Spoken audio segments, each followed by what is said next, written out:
Senate will come to order. The Secretary will call the roll.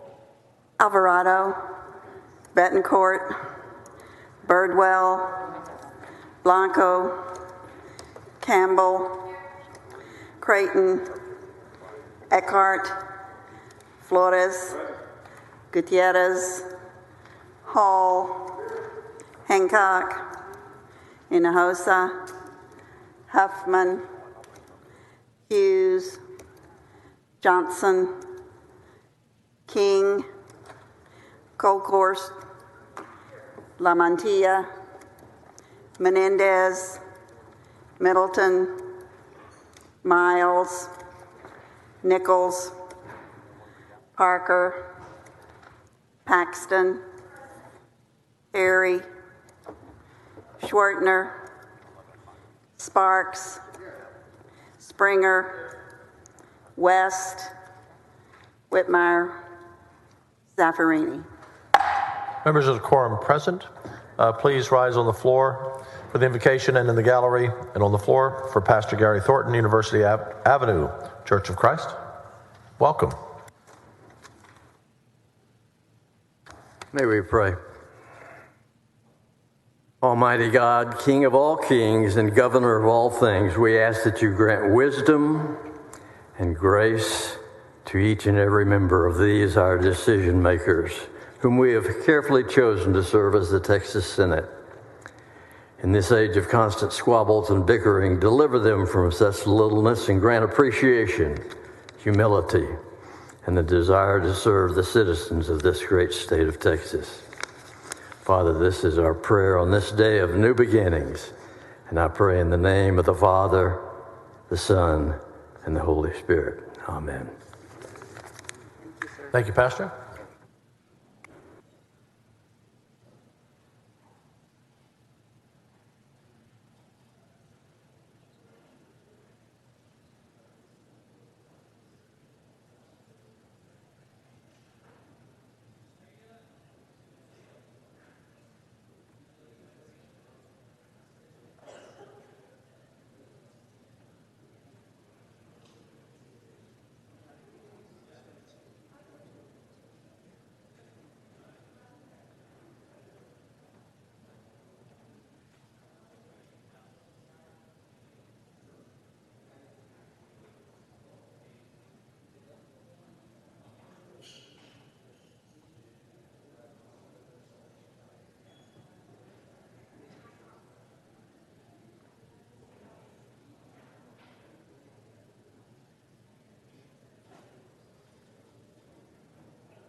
The Dean of the Senate moves to dispense the reading of yesterday's journal. Any objection? Hearing none.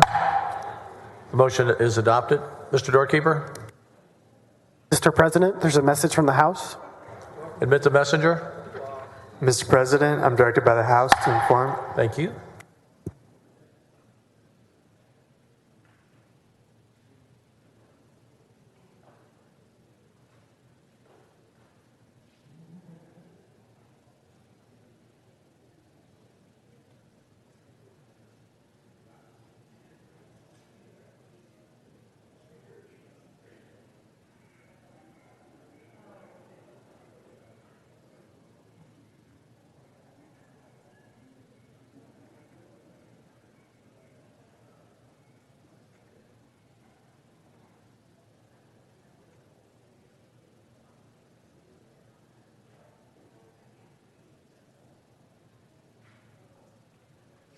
Senator Johnson, Doctor of the Day. Would you like to introduce the Doctor of the Day? You're recognized.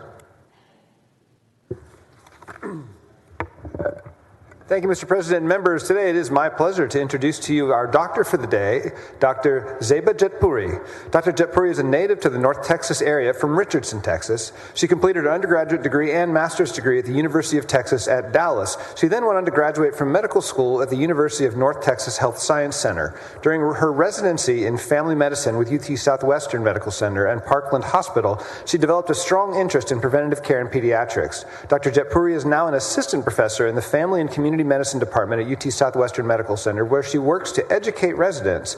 She also maintains a practice at the Family Medicine Primary Care Clinic on the university's campus. Dr. Jetpuri has many accomplishments, including extensive research focused on pediatric access to care, and has published a book, several book chapters on pediatric topics. She's the recipient of multiple awards, including the PACT Award for Exceptional Customer Service. Dr. Jetpuri is board certified in family medicine and is committed to helping her patients lead healthier lives.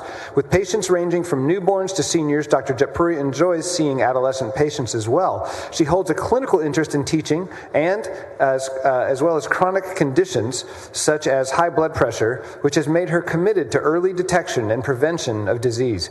I want to thank Dr. Jetpuri for being here today and for serving as our Doctor of the Day, as well as for her continued service to the residents of the Dallas-Fort Worth area and the state of Texas. Thank you, Dr. Jetpuri, for being here.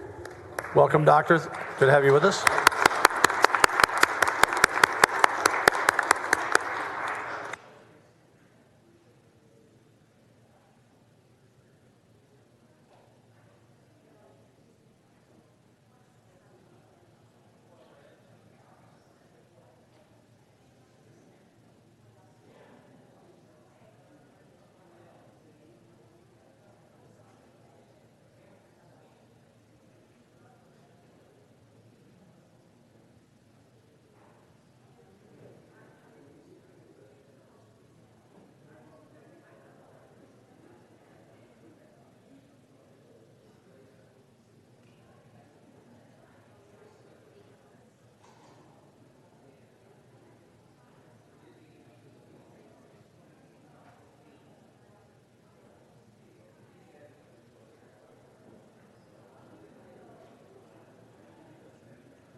Chair recognizes Senator Hinojosa for recognition. Thank you, Mr. President and members. Today, I do have a special recognition of a very special group of people that work for American Electric Power Company, AEP. I would like to welcome the delegation who is here at the Capitol to participate in the AEP Texas TREAD program. The TREAD program provides an AEP Texas the opportunity to gain knowledge and experience for the development of their current roles and to expand into new career paths within the company. But let me tell you what's so special about the AEP employees. Every time we have a hurricane, we have any type of disaster, from a hailstorm to a windstorm, if you're heading to try to get away, guess what? They're heading towards the disaster to make sure that we get electricity in our homes. And I consider them first responders because without them, we wouldn't be able to repair our electric lines as quickly as we are doing now. And they have over close to 97,000 square miles area here in our state. And they also cover from Marfa in Senator Blanco's district to Bay City in Senator Husband's district, from Childress to Senator Perry's district to South Padre Island in Senator Lamantia's district. They're very much a vital part of our community, very important to our infrastructure, and certainly to make sure that our homes are lighted up. So please help me welcome our AEP employees up in the South Gallery. Please, you all stand. Thank you for the work you all do.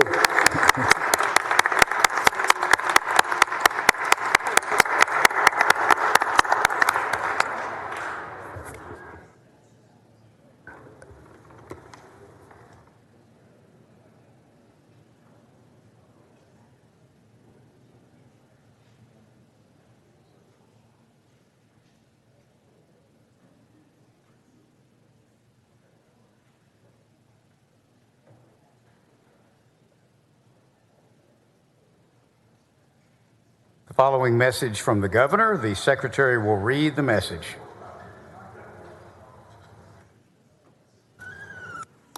To the Senate of the 88th Legislature, regular session, I ask the advice, consent, and confirmation of the Senate with respect to the following appointments.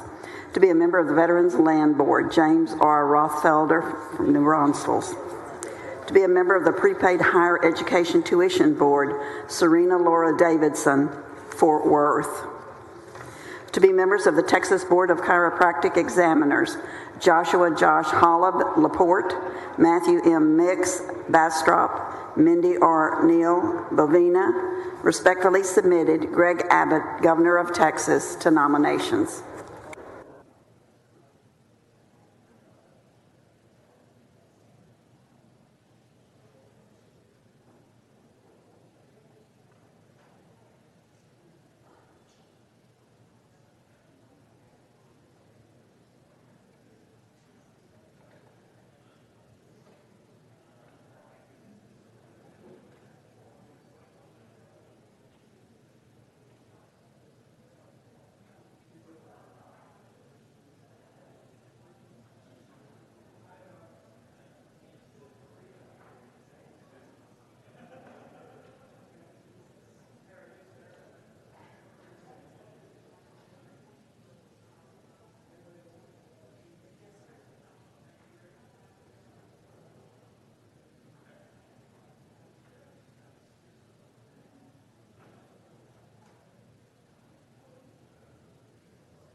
The chair announces the signing of the following in the presence of the Senate.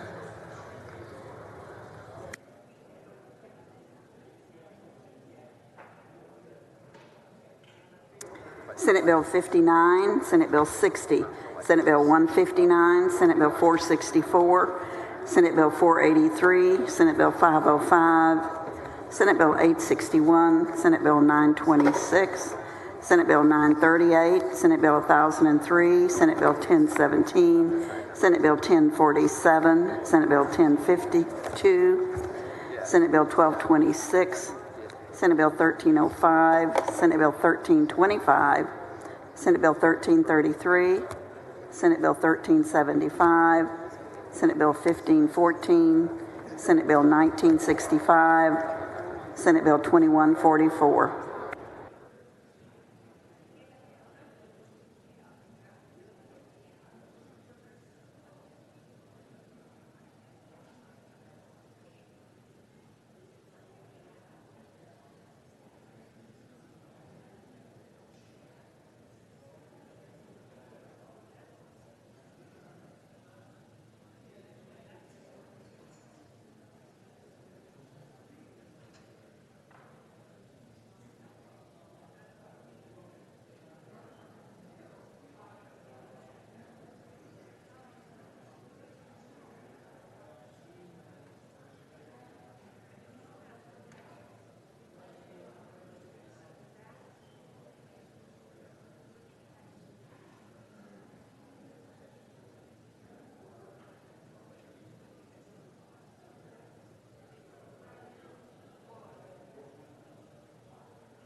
Members, if there are no objections, I would like to postpone the reading and referral of bills until the end of today's session.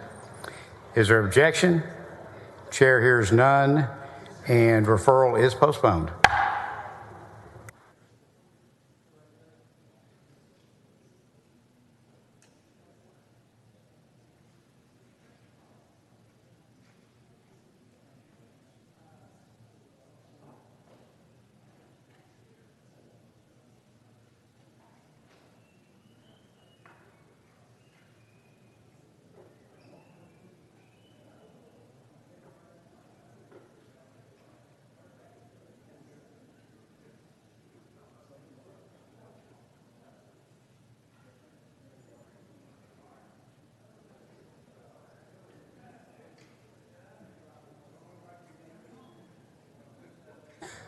Members, that concludes the morning call.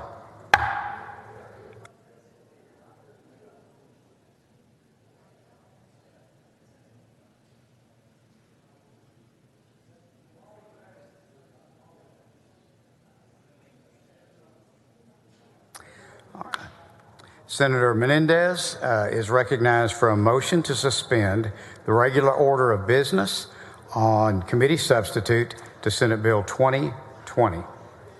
Thank you, Mr. President. I move to suspend the Senate's regular order of business to take up and consider at this time the committee substitute for Senate Bill 2220. Members, this bill would add the city of San Antonio to the list of cities eligible to participate in the Project Finance Zone. The Project Finance Zone program was initially created for the cities of Dallas and Fort Worth, allowing major developments like the Kay Bailey Hutchinson Convention Center. And the San Antonio is a major visitor destination center capable of attracting large conventions and sporting events. And for example, 2023 to 2025, our convention center is slated to generate an economic impact of more than $1 billion for this state and our local economy. Since 2016, San Antonio has lost $215 million in revenue that has gone to other communities outside of the state because we lack meeting space. With this tool, both the Alamo Dome and our convention center will seek to be remodeled and expanded. And for San Antonio and Texas to remain competitive, we need to continue to improve our facilities. And we passed a bill earlier like this for the city of Houston. And this bill complies with all the rules and regulations that Chairman Birdwell put on it. And so at this time, I move to suspend the Senate's regular order of business, Mr. President. Senator Menendez moves suspension of the regular order of business on committee substitute to Senate Bill 2220. Is there objection? There is objection. The Secretary will call the roll. Alvarado, Betancourt, Bardwell, Blanco, Campbell, Creighton, Eckhart, Flores, Gutierrez, Hall, Hancock, Hinojosa, Huffman, Hughes. There being 26 ayes and 5 nays, the motion, the rules are suspended. The chair lays out on second reading committee substitute to Senate Bill 2220. Senator Menendez, the Secretary will read the caption. Committee substitute Senate Bill 2220 relating to the authority of certain municipalities and local government corporations to use certain tax revenue for certain qualified projects. Senator Menendez, you're recognized for a motion. Mr. President, I move passage to engrossment. Senator Menendez moves for passage to engrossment. Is there objection? There is none. The Secretary will call the roll. Alvarado, Betancourt, Bardwell, Blanco, Campbell, Creighton, Eckhart, Flores, Gutierrez, Hall, Hancock, Hinojosa, Huffman, Hughes, Johnson, King, Colcourse, Mantilla, Menendez. Being 26 ayes and 5 nays, the committee substitute Senate Bill 2220 is passed to engrossment. Senator Menendez, you're recognized for motion to suspend the constitutional 3-day rule. So moved, Mr. President. Senator Menendez moves suspension of the 3-day rule. The Secretary will call the roll. Alvarado, Betancourt, Bardwell, Blanco, Campbell, Creighton. There being 26 ayes and 5 nays, the rules are suspended. The chair lays out on third reading and final passage committee substitute, Senate Bill 2220. The Secretary will read the caption. Committee substitute Senate Bill 2220 relating to the authority of certain municipalities and local government corporations to use certain tax revenue for certain qualified projects. Senator Menendez, you're recognized for a motion. Thank you, Mr. President. I move final passage of the committee substitute for Senate Bill 2220. Senator Menendez moves final passage of committee substitute to Senate Bill 2220. The Secretary will call the roll. Alvarado, Betancourt, Bardwell, Blanco, Campbell, Creighton, Eckhart, Flores. There being 26 ayes and 5 nays, the bill is finally passed. Congratulations, Senator Menendez. Thank you, Mr. President. Thank you, members.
Senator Springer, you are recognized for a motion to suspend the regular order of business on committee substitute to Senate Bill 150. Thank you, Mr. President. Members, I move to suspend the Senate's regular order of business to take up and consider, at this time, Senate Bill 150. Indexing unemployment insurance to unemployment rates can help ensure that Texas Unemployment Compensation Fund is responsive to economic conditions. Unemployment rates are a good indicator for the health of an economy. And when unemployment rates are high, it indicates there are fewer job opportunities available and more people need assistance. Right now, though, in Texas, there are over 1 million openings, and the program should reflect that to get people back to work. Indexing unemployment insurance to unemployment rates provides appropriate levels of assistance. The program can become more financially sound, cost employers less during good times, and Texas would have a stronger trust fund to pay out benefits in hard times in higher unemployment. 11 states have now tied unemployment to indexing, and of those states, they saw people spend an average of 5 weeks less on unemployment benefits, lowers the unemployment tax by approximately 25%. And lastly, indexing unemployment ensures unemployment rates can help to reduce political influences on the program. When assistance levels are determined by politicians, there is a risk that they may be influenced by considerations rather than economic realities. Indexing the program to unemployment rates helps to ensure the assistance levels are based on an objective economic data. And with that, Mr. President, I move suspension of the Senate's regular order of business. Senator Springer moves suspension of the regular order of business on committee substitute to Senate Bill 150. There is objection. The Secretary will call the roll. Alvarado, Betancourt, Bardwell, Blanco, Campbell, Creighton. There being 19 ayes and 12 nays, the rules are suspended. The chair lays out on second reading committee substitute to Senate Bill 150. The Secretary will read the caption. Committee Substitute Senate Bill 150 relating to the maximum amount of unemployment benefits payable to an individual during a benefit year under the state unemployment insurance program.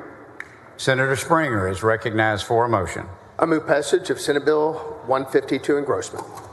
Senator Springer moves passage to engrossment. The Secretary will call the roll.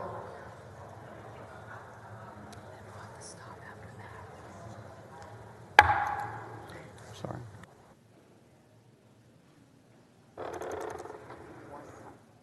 Alvarado, Betancourt, Birdwell, Blanco, Campbell, Creighton, Eckhart, Flores, Gutierrez, Hall, Hancock. There being 19 ayes and 12 nays, the bill is passed to engrossment. Senator Springer is recognized. I'm going to stop. We'll hold there. Thank you, Mr. President. We'll have to hold it there. I'm sorry.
Senator Zaffarini, you are recognized for a motion to suspend the regular order of business on committee substitute to Senate Bill 1624. Thank you, Mr. President. Mr. President and members, I move to suspend the Senate's regular order of business in order to take up and consider at this time the committee substitute for Senate Bill 1624 relating to guardianships, alternatives to guardianship, and supports and services for incapacitated persons. Members, generally, this bill would help ensure that attorneys ad litem represent the expressed wishes and interests of a person proposed for guardianship, allow persons proposed for guardianship or with a guardian to at any time retain attorneys to represent their expressed wishes in guardianship proceedings, and on the motion of a party to a proceeding, require the court to hold a hearing regarding the person's capacity to hire an attorney, with a burden of proof being on the party motioning the court. There is a floor amendment that simply would clarify that the judges may, on their own motion, hold a hearing on capacity to retain counsel. Mr. President, I move suspension. Senator Zaffarini moves suspension of the regular order of business on committee substitute to Senate Bill 1624. Is there objection? Hearing none, the rules are suspended.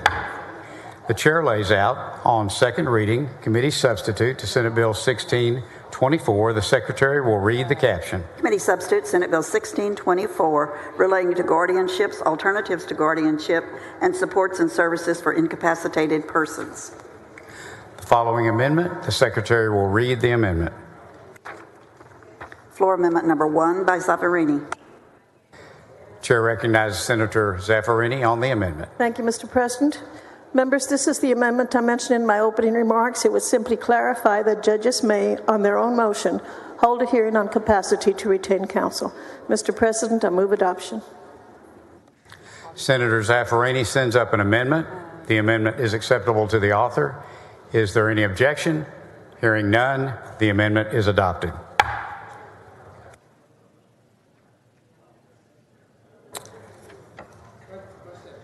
Senator Zaffarini, you are recognized for a motion. Thank you, Mr. President. I move passage to engrossment. Senator Zaffarini moves passage to engrossment of committee substitute to Senate Bill 1624. Is there objection? Hearing none, the bill is passed to engrossment. Senator Zaffarini is recognized for a motion to suspend the constitutional 3-day rule. Thank you, Mr. President. So moved. Senator Zaffarini moves suspension of the 3-day rule. The secretary will call the roll. Alvarado, Betancourt, Birdwell, Blanco, Campbell, Creighton, Eckhart. There being 31 ayes and 0 nays, the rules are suspended. The chair lays out on third reading and final passage committee substitute, Senate Bill 1624. The secretary will read the caption. Committee substitute, Senate Bill 1624, relating to guardianships, alternatives to guardianship, and supports and services for incapacitated persons. Senator Zaffarini, you are recognized for a motion. Thank you, Mr. President. I move final passage. Senator Zaffarini moves final passage of committee substitutes to Senate Bill 1624. The secretary will call the roll. Alvarado, Betancourt, Birdwell, Blanco, Campbell, Creighton, Eckhart, Flores. There being 31 ayes and 0 nays, the bill is finally passed. Congratulations, Senator. Thank you, Mr. President and members.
the following motion in writing.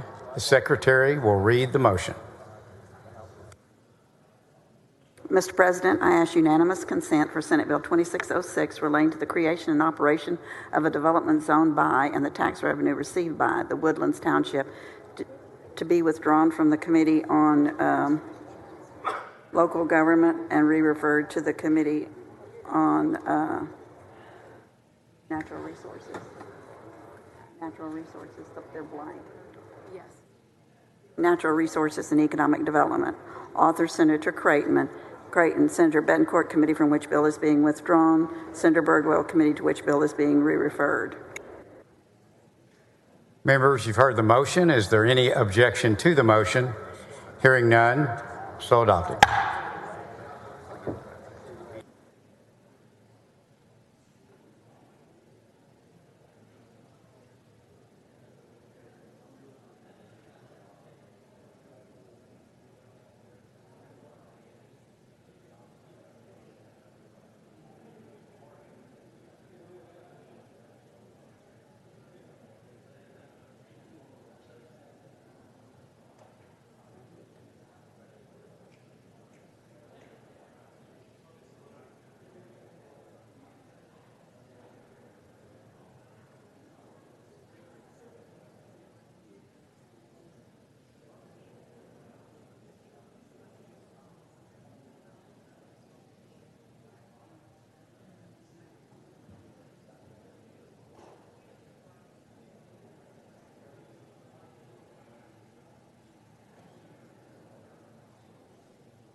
following motion in writing. The secretary will read the motion. Mr. President, I ask unanimous consent for Senate Bill 1195 relating to the powers and duties of the Attorney General to be withdrawn from the Committee on State Affairs and re-referred to the Committee on Jurisprudence. Author Senator Hughes. Senator Hughes, Chair Committee from which bill is being withdrawn. Senator Hughes, Chair Committee to which bill is being re-referred. Members, you've heard the motion. Is there any objection to the motion? Hearing none, the motion is approved.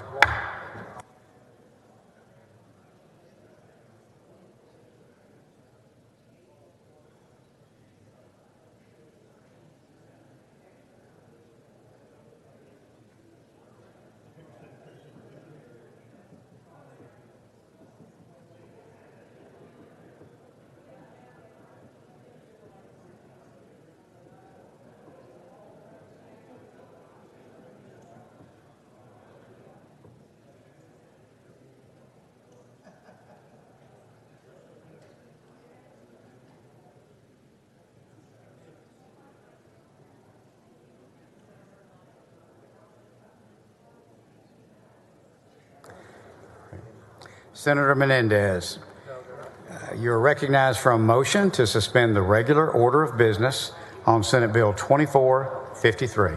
Thank you very much, Mr. President. Mr. President, I know that it's a little bit of a slow time, but I'd like for the members to listen just a little bit, because I know this bill has drawn a lot of people's attention, but we've worked hard on an amendment with the builders, with the Chemical Council and others to get this bill amended to a position where we believe that it solves everyone's issues. We don't have any organized opposition. And I'm seeing a finger. Members, could we get some attention to Senator Menendez? Thank you, Mr. President. So, at this time, I move to suspend the Senate's regular order of business, take up and consider Senate Bill 2453. Members, Senate Bill 2453 is a cleanup bill that's going to allow the state's Energy Conservation Office, otherwise known as SECO, to move forward with some rulemaking.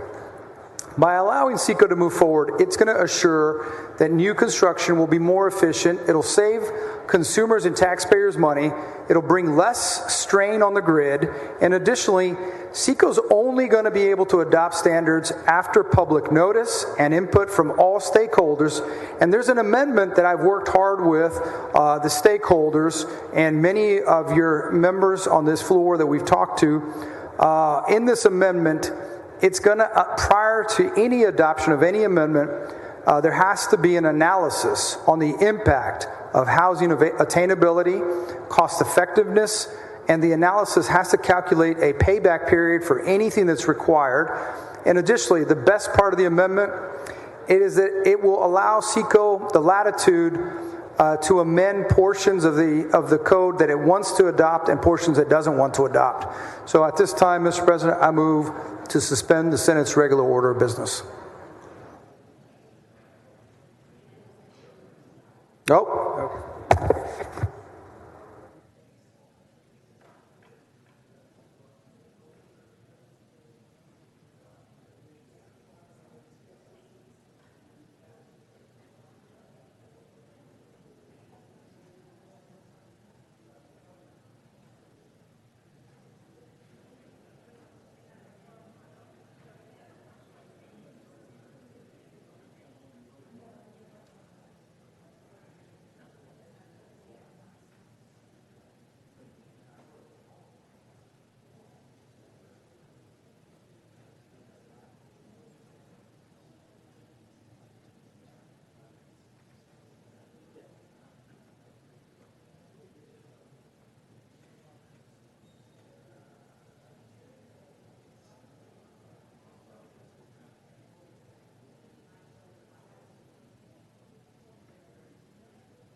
Members will be at ease for a moment. We're waiting on an amendment.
Senate will come to order. Senator Menendez moves suspension of the regular order of business on Senate Bill 2453. There is objection. The Secretary will call the roll. Alvarado, Betancourt, Birdwell, Blanco, Campbell, Creighton. There being 20 ayes and 11 nays, the rules are suspended. The chair lays out on second reading Senate Bill 2453. The Secretary will read the caption. Senate Bill 2453 relating to certain regulations adopted by governmental entities for the building products, materials, or methods used in the construction of residential or commercial buildings. There is an amendment. The Secretary will read the amendment. Floor Amendment Number 1 by Menendez.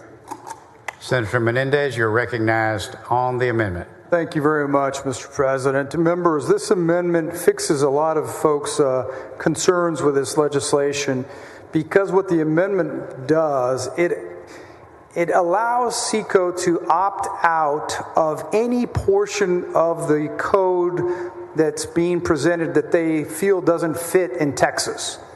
And in addition to that, prior to amending or adopting any part of the code, they have to do an analysis that measures the impact on housing attainability in the state, cost effectiveness of the proposed amendment or adoption, and the analysis has to have a calculation of the payback period. This amendment fixes a lot of people's concerns, brings a lot of stakeholders with it, and so, Mr. President, members, I move adoption of floor amendment number 1. Senator Menendez sends up an amendment. Is there objection to the amendment? Hearing none, the amendment is adopted. Senator Menendez, you're recognized for a motion. Thank you, Mr. President. I move passage to engrossment of committee substitute to Senate Bill 2453. Senator Menendez has moved for passage to engrossment on Senate Bill 2453. The Secretary will call the roll.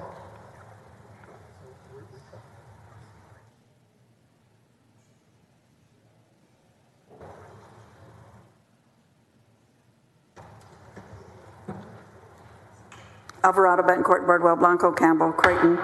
There being 19 ayes and 12 nays, the bill is passed to engrossment. Thank you, thank you. And we'll have to hold it there. Not a problem. Thank you, Mr. President.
Senator Betancourt, you're recognized for a motion to suspend the regular order of business and take up committee substitute to Senate Bill 1474. Thank you, Mr. President and members. The committee substitute to Senate Bill 1474 is an important bill for special education students all across the state of Texas. This is a great bill, and I'm looking forward to its passage and implementation in the state of Texas. I move suspension of the regular order of business on the committee substitute of Senate Bill 1474. Senator Betancourt moves suspension of the regular order of business on committee substitute to Senate Bill 1474. Is there objection? Hearing none, the rules. I'm sorry. There is objection. The secretary will call the roll. Alvarado, Betancourt, Birdwell, Blanco, Campbell, Creighton, Eckhart, Flores, Gutierrez, Hall, Hancock, Hinojosa, Huffman, Hughes, Johnson, King. There being 18 ayes and 13 nays, the rules are suspended. The chair lays out on third reading and final passage committee substitute to Senate Bill 1474. The secretary will read the caption. Committee substitute Senate Bill 1474 relating to special education in public schools, including the special education allotment under the Foundation School Program and Education Savings Account Program for certain children with disabilities, and a grant program to reimburse public schools. Senator Betancourt is recognized for a motion. Thank you, Mr. President. Before I move final passage, I just want to say this is the first ever grant program for schools for special education and the first educational savings account for education for special needs children, and it's a fantastic bill. I move final passage of the committee substitute Senate Bill 1474. Senator Betancourt moves final passage of committee substitute to Senate Bill 1474. The secretary will call the roll. Alvarado, Betancourt, Birdwell, Blanco, Campbell, Creighton, Eckhart, Flores. There being 18 ayes and 13 nays, the bill is finally passed. Congratulations, Senator Betancourt. Thank you, Mr. President.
Senator Eckhart, you are recognized for a motion to suspend the regular order of business on SCR 4.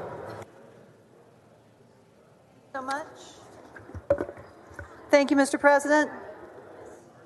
Thank you for recognizing me to suspend the regular order of business to take up and consider SCR 4. I move to suspend the regular order of business. This resolution would name the Capitol Complex Child Development Center Emma's Garden in honor of the late Emma Barrientos. Emma was a devoted mother of 5 wonderful children, an active member of and once president of the Senate Ladies Club, and a lifetime public servant through her church and her local community. In the 71st legislative session, Emma encouraged her husband and my predecessor, Senator Gonzalo Barrientos, to file Senate Bill 1480 and helped him pass it, which created the Child Care Center for State Workers in 1989. The center has served the children of state employees for more than 3 decades in partnership with the UT Child Development Department. In 2022, it was moved to a lovely new home at the newly named Barbara Jordan Building. Naming the center Emma's Garden, nestled in the Barbara Jordan Building, is the perfect way to honor the legacy of Emma Barrientos' love of children and her love for their state employee parents. Members, thank you again for giving me the opportunity to lay out this resolution. And, Mr. President, I move passage. Senator Eckhart moves suspension of the regular order of business on SCR 4. Is there objection? Hearing none, the rules are suspended. The chair lays out the following resolution. The secretary will read the resolution. Senate Concurrent Resolution 4, directing the Texas Facilities Commission to name the Capitol Complex Child Development Center Emma's Garden in honor of Emma Barrientos. Senator Eckhart, you're recognized for a motion. Thank you, Mr. President, and I misspoke before. I move adoption of SCR 4. Senator Eckhart moves adoption of the resolution. The secretary will call the roll. Alvarado, Bettencourt, Birdwell, Blanco, Campbell, Creighton, Eckhart, Flores, Gutierrez. There being 28 ayes and 3 nays, the resolution is adopted. Congratulations. Thank you so much, and thank you, members.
Senator Zaffirini, you're recognized for a motion to suspend the regular order of business and take up committee substitute to Senate Bill 2476.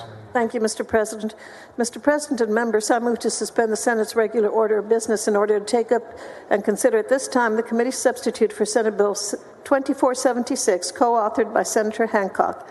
Members, this bill relates to consumer protections against certain medical and health care billing by municipal ground ambulance service providers. In 2019, we passed Senate Bill 1264, known as the Surprise Billing Act, authored by Senator Hancock. It did not, however, cover ground ambulances. This bill would. There will be a floor amendment that very simply ensures all municipalities in the Department of Insurance database have a locally set rate. Mr. President, I move suspension. Senator Zaffarini moves suspension of the regular order of business on committee substitute to Senate Bill 2476. Is there objection? Hearing none, the rules are suspended. The chair lays out on second reading committee substitute to Senate Bill 2476. The secretary will read the caption. Committee substitute Senate Bill 2476, relating to consumer protections against certain medical and health care billing by emergency medical services providers. There is an amendment. The secretary will read the amendment. Floor amendment number 1 by Zaffarini. Senator Zaffarini, you are recognized on the motion. On the amendment. Thank you, Mr. President. Mr. President, members, the floor amendment simply would ensure all municipalities in the Department of Insurance database have a locally set rate. Mr. President, I move adoption. Senator Zaffarini sends up an amendment. Is there objection to the amendment? Hearing none, the amendment is adopted. Senator Zaffarini, you're recognized for a motion. Thank you, Mr. President. I move passage to engrossment. Senator Zaffarini moves passage to engrossment of committee substitute to Senate Bill 2476. Is there objection? Hearing none, the bill is passed to engrossment. Senator Zaffarini, you're recognized for a motion to suspend the constitutional 3-day rule. Thank you, Mr. President. So moved. Senator Zaffarini has moved suspension of the 3-day rule. The secretary will call the roll. Alvarado, Betancourt, Birdwell, Blanco, Campbell, Creighton, Eckhart, Flores, Gutierrez, Hall, Hancock, Hinojosa, Huffman. There being 31 ayes and 0 nays, the rules are suspended. The chair lays out on third reading and final passage committee substitute to Senate Bill 2476. The secretary will read the caption. Committee substitute Senate Bill 2476, relating to consumer protections against certain medical and health care billing by emergency medical services providers. Senator Zaffarini, you're recognized for a motion. Thank you, Mr. President. I move final passage. Senator Zaffarini moves for final passage of committee substitute to Senate Bill 2476. The clerk will call the roll. Alvarado, Betancourt, Birdwell, Blanco, Campbell, Creighton, Eckhart, Flores. There being 31 ayes and 0 nays, the bill is finally passed. Congratulations, Senator. Thank you, Mr. President and members.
Senator Parker, you recognize for a motion to suspend the regular order of business, take and consider committee substitute Senate Bill 1647. Thank you, Mr. President. I move to suspend the regular order of business to take up and consider the committee's substitute to 1647 related to dropout recovery education programs. The committee's substitute to 1647 expands the availability of recovery programs to include both in-person and remote options, as well as hybrid programs. The bill sets out specific requirements for in-person, remote, and hybrid programs and mandates that dropout recovery education programs offer or provide referrals for mental health services to students enrolled in the program. To track outcomes each year, a school district or open enrollment charter must post a report on measurable outcomes, including the percentages of students enrolled who were transferred to a traditional education program, successfully completed the program, attained dual credit, or attained a credential of value. The committee substitute for 1647 also allows an entity that is operating a dropout recovery program to administer an assessment instrument at any date that falls within the testing window established by TEA. Mr. President, I move suspension of the regular order of business. Senator Hinojosa, for what purpose? Will Senator yield for a question? Do you yield, Senator Parker? I yield. You recognize Senator Hinojosa. Thank you, Senator Parker. And as you all know, we have struggled over the years in trying to minimize and lessen the number of dropouts we have in our schools. But my question is pretty straightforward. That is, who would qualify under 1647 under your programs? Well, thank you, Senator, for the question. And so, literally today, here in Texas, this is an enormous problem.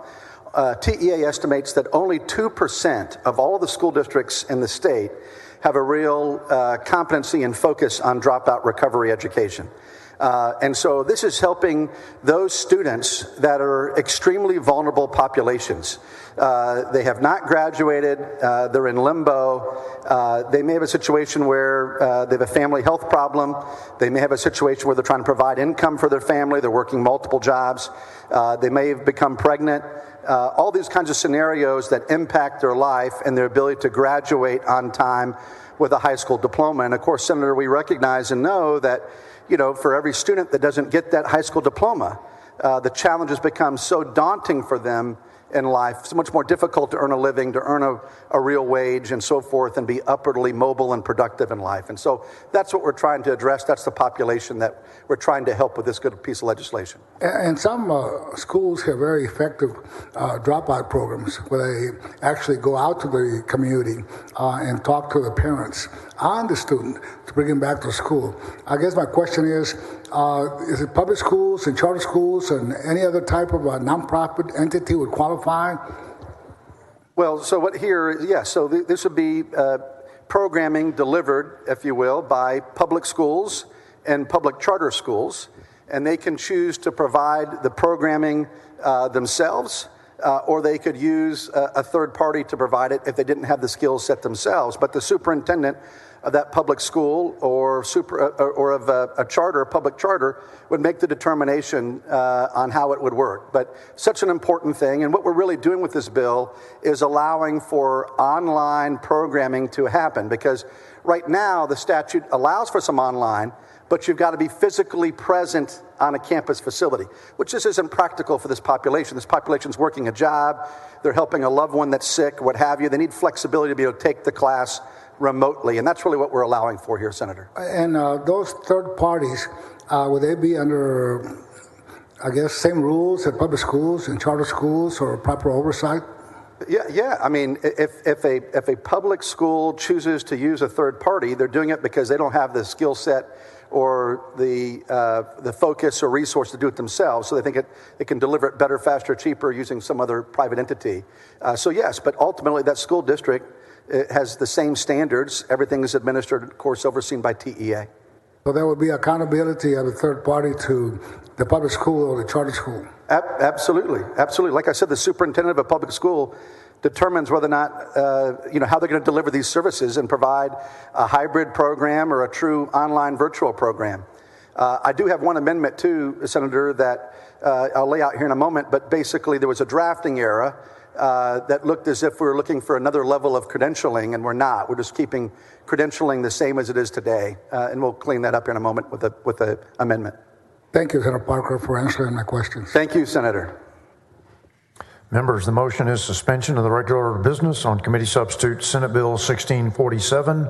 There is objection. Secretary will call the roll. Alvarado, Bettencourt, Birdwell, Blanco, There Campbell. being 22 ayes and 9 nays, the rules suspended. Chair lays out on second reading committee substitute Senate Bill 1647. Secretary will read the caption. Committee substitute Senate Bill 1647 relating to Dropout Recovery Education Program. Members, there is an amendment. Secretary will read the amendment. Floor amendment number 1 by Parker. Senator Senator Parker on the amendment. Thank you, Mr. President. Members, as I just discussed a moment ago, this floor amendment corrects a drafting error and removes the requirement of SBOE licensing in order to participate as a faculty member in a dropout recovery program, which is consistent with the existing law. I move adoption. Members, Senator Parker moves adoption for amendment number 1. Is there objection? Hearing and seeing none, amendment is adopted. Senator Parker, you're recognized for a motion. Mr. President, I move passage to engrossment. Members, Senator Parker moves passage to engrossment. There is objection. Secretary will call the roll. Alvarado, Bettencourt, Birdwell, Blanco, There being Campbell. 22 ayes and 9 nays, bill is passed to engrossment. We'll hold there unless you can find 3 friends. Thank you, Mr. President. Thank you, Senator Parker.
Senator Nichols, you're recognized for a motion to suspend the regular order of business. Take up and consider committee substitute Senate Bill 2107.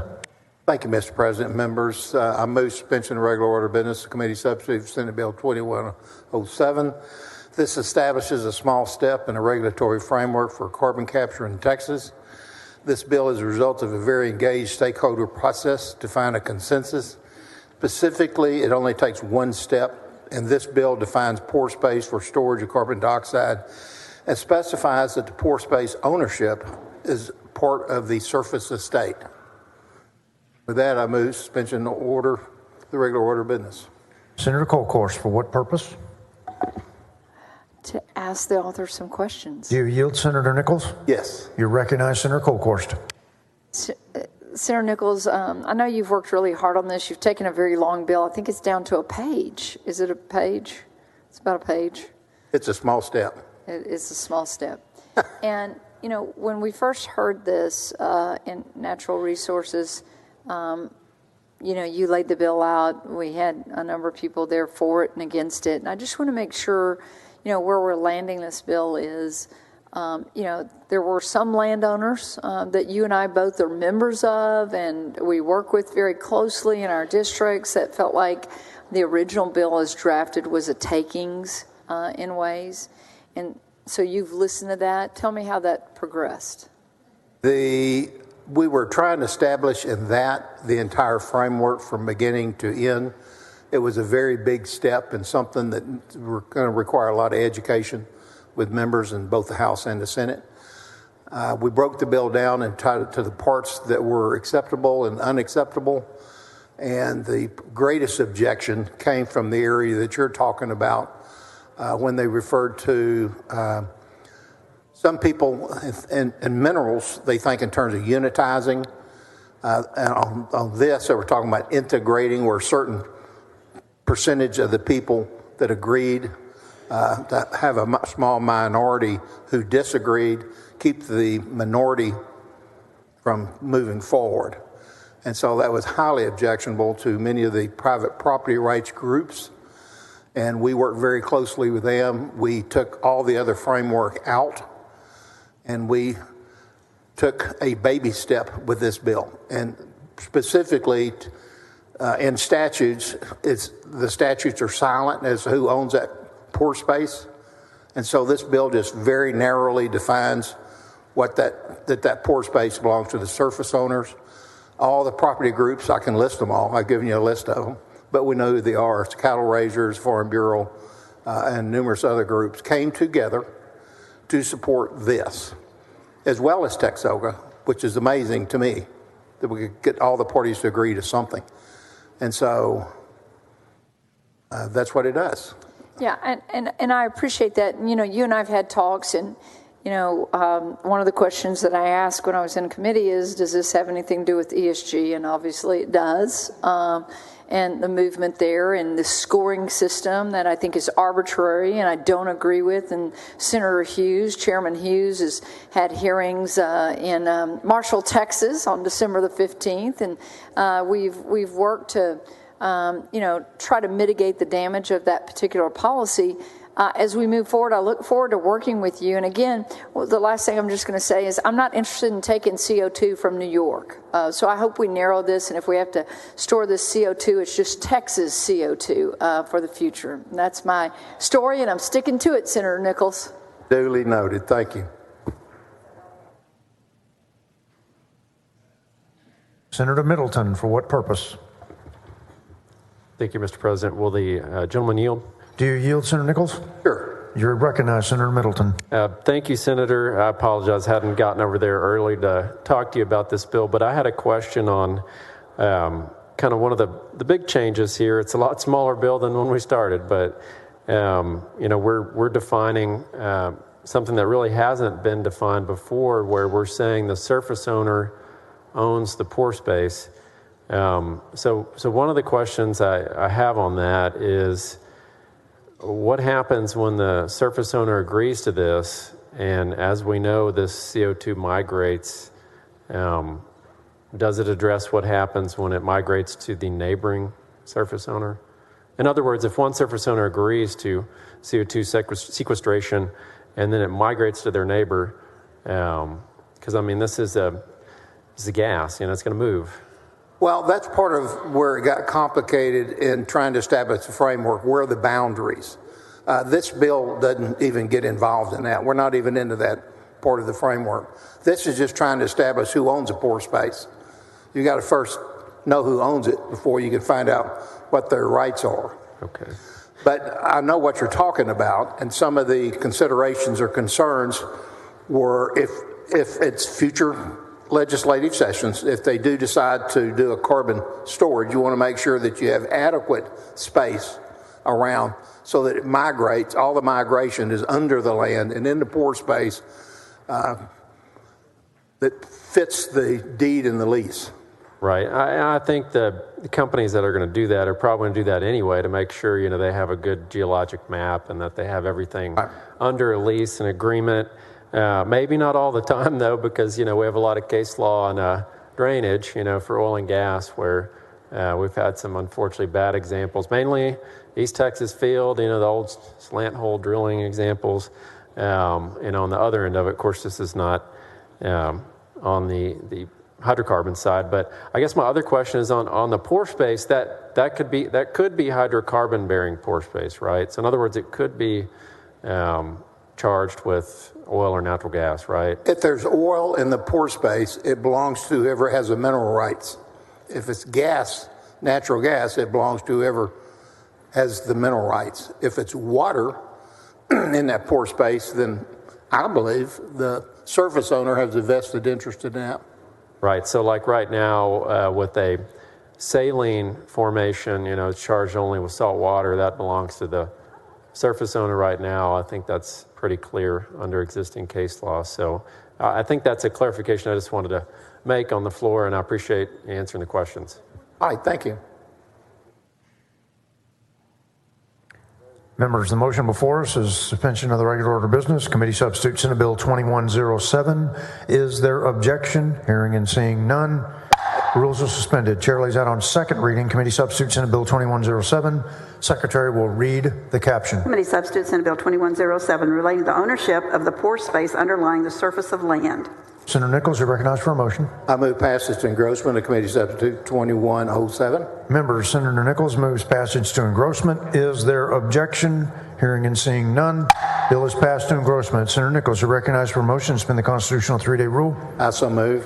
Members, Senator Nichols moves suspension of the 3-day rule. Secretary will call the roll. Alvarado, Betancourt, Birdwell, Being Blanco. 29 ayes and 2 nays, the rule is suspended. Chair lays out on third reading and final passage Committee Substitute Senate Bill 2107. Secretary will read the caption. Committee Substitute Senate Bill 2107 relating to ownership of the pore space underlying the surface of land. Senator Nichols, you're recognized for a motion. Thank you. I move final passage of Committee Substitute Senate Bill 2107. Members, Senator Nichols moves final passage. Committee Substitute Senate Bill 2107. Secretary will call the roll. Alvarado, Betancourt, Birdwell, Blanco. Being 29 ayes and 2 nays, the bill is finally passed. Congratulations, Senator Nichols. Thank you, Mr. President and members.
Senator Parker,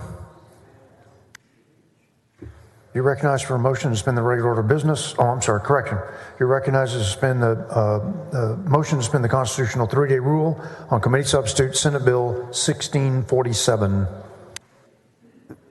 Thank you, Mr. President. I move to suspend the regular order of business to take up and consider Committee Substitute 1647 related to dropout recovery education programs. Members, Senator Parker moves suspension of the 3-day rule. Committee Substitute Senate Bill 1647. Secretary will call the roll. Alvarado, Betancourt, Birdwell, Blanco. There being 25 ayes and 6 nays, the rule is suspended. Chair lays out on third reading and final passage Committee Substitute Senate Bill 1647. Secretary will read the caption. Committee Substitute Senate Bill 1647 relating to dropout recovery education programs. Senator Parker, you recognized for a motion. Mr. President, move final passage. Members, Senator Parker moves final passage. Committee Substitute Senate Bill 1647. Secretary will call the roll. Alvarado, Betancourt, Birdwell, Blanco. There being 22 ayes and 9 nays, the bill is finally passed. Congratulations, Senator Parker.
Senator Flores, you're recognized for a motion to suspend the regular order of business, take up and consider Senate Bill 2612. Thank you, Mr. President and members. I move to suspend the regular order of business to take up and consider Senate Bill 2612. With the legislature's support and significant funding, the Alamo complex is currently undergoing a massive effort to restore dignity and reverence to the sacred historic site through the comprehensive Alamo Plan. Currently, the Alamo Rangers provide security for the Alamo, but they are not commissioned peace officers, but are private security officers employed by the Alamo Trust, the nonprofit corporation that runs day-to-day operations at the Alamo on behalf of the General Land Office. The Alamo Rangers perform routine enforcement but do not have the legal authority to detain or arrest a person engaged in unlawful behavior at the Alamo. In the case of unruly visitors or unrest, the Alamo Rangers must contact the San Antonio Police Department to respond to incidents. The purpose of Senate Bill 2612 is to allow commissioning by the General Land Office of certain Alamo Complex Rangers as Texas peace officers. Commissioning Alamo Rangers as peace officers will assure that the Alamo Complex will be adequately protected both now and during the construction of the Alamo Plan and the future. Additionally, once the Alamo Plan is completed, the Alamo Complex will be one of the largest historical battlegrounds in the nation, housing the priceless Phil Collins Alamo Collection, the new visitor center and museum. All of this will attract thousands and thousands of visitors each year to the Alamo Complex, requiring comprehensive security. I move suspension of the Senate's regular order of business. Members, Senator Flores moves suspension of the regular order of business on Senate Bill 2612. Is there objection? Hearing and seeing none. Rules are suspended. Chair lays out on second reading Senate Bill 2612. The Secretary will read the caption. Senate Bill 2612, relating to the commissioning by the General Land Office of certain Alamo Complex Rangers as peace officers. Senator Flores, you're recognized for a motion. Thank you, Mr. President. I move passage to engrossment. Member Senator Flores moves passage to engrossment. Is there objection? Hearing and seeing none. Bill is passed to engrossment. Senator Flores, you're recognized for a motion to suspend the constitutional 3-day rule. Mr. President, I move to suspend the constitutional rule that bills be heard on 3 several days. Member Senator Flores moves suspension of the 3-day rule. Secretary will call the roll. Alvarado, Bencourt, Birdwell, Having Blanco. 30 ayes and 1 nay, the rule is suspended. Chair lays out on third reading and final passage Senate Bill 2612. Secretary will read the caption. Senate Bill 2612, relating to the commissioning by the General Land Office of certain Alamo Complex Rangers as peace officers. Senator Flores, you're recognized for a motion. Thank you, Mr. President. I move final passage. Member Senator Flores moves final passage. Senate Bill 2612. Secretary will call the roll. Alvarado, Bencourt, Birdwell, Blanco. Having 30 ayes and 1 nay, the bill is finally passed. Congratulations, Senator Flores. Thank you, Mr. President. Thank you, members.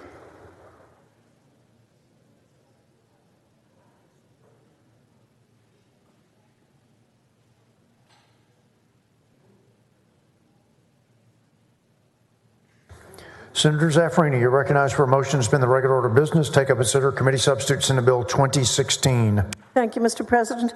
Mr. President and members, I move to suspend the Senate's regular order of business in order to take up and consider at this time the committee substitute for Senate Bill 2016 relating to the licensing and regulation of dietitians. Members, this bill generally would update existing dietitian licensing laws simply to align with national standards. Mr. President, I move suspension.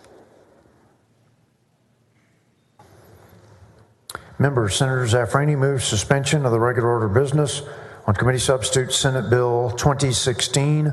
There is objection. Secretary will call the roll.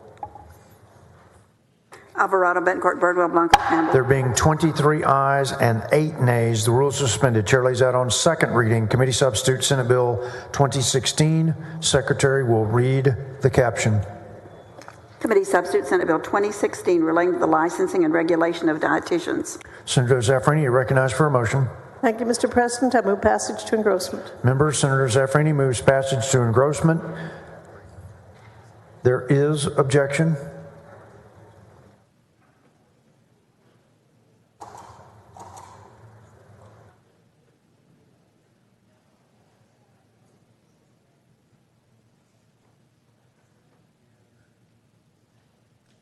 Secretary will call the roll. Alvarado, Bencourt, Birdwell, Blanco, Campbell. There being 23 ayes and 8 nays, the bill is passed to engrossment. We'll give you a moment to find 2 friends, Senator. She has them. Okay. Senator Zaffarini, you're recognized for a motion to suspend the constitutional 3-day rule. Thank you, Mr. President. So moved. Members, Senator Zaffirini moves suspension of the 3-day rule. Secretary will call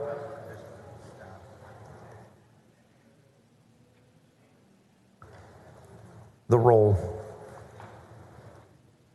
Alvarado, Betancourt, Birdwell, Blanco. There being 25 ayes and 6 nays, the rule is suspended. Chair lays out on third reading and final passage. Committee substitute Senate Bill 2016. Secretary will read the caption. Committee substitute Senate Bill 2016 relating to the licensing and regulation of dietitians.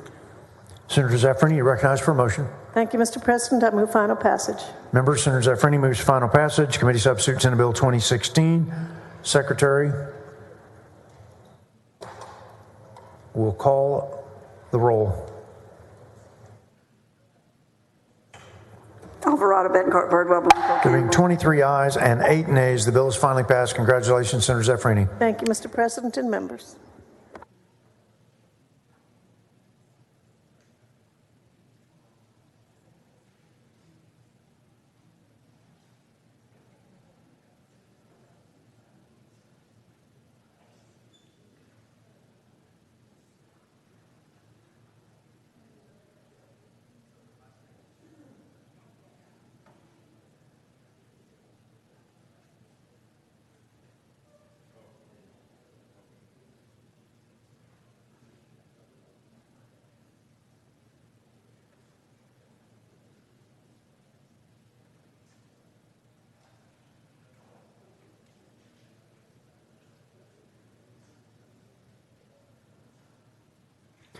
Senator Perry, you're recognized for a motion to suspend the regular order of business, take up and consider a committee substitute Senate Bill 1712.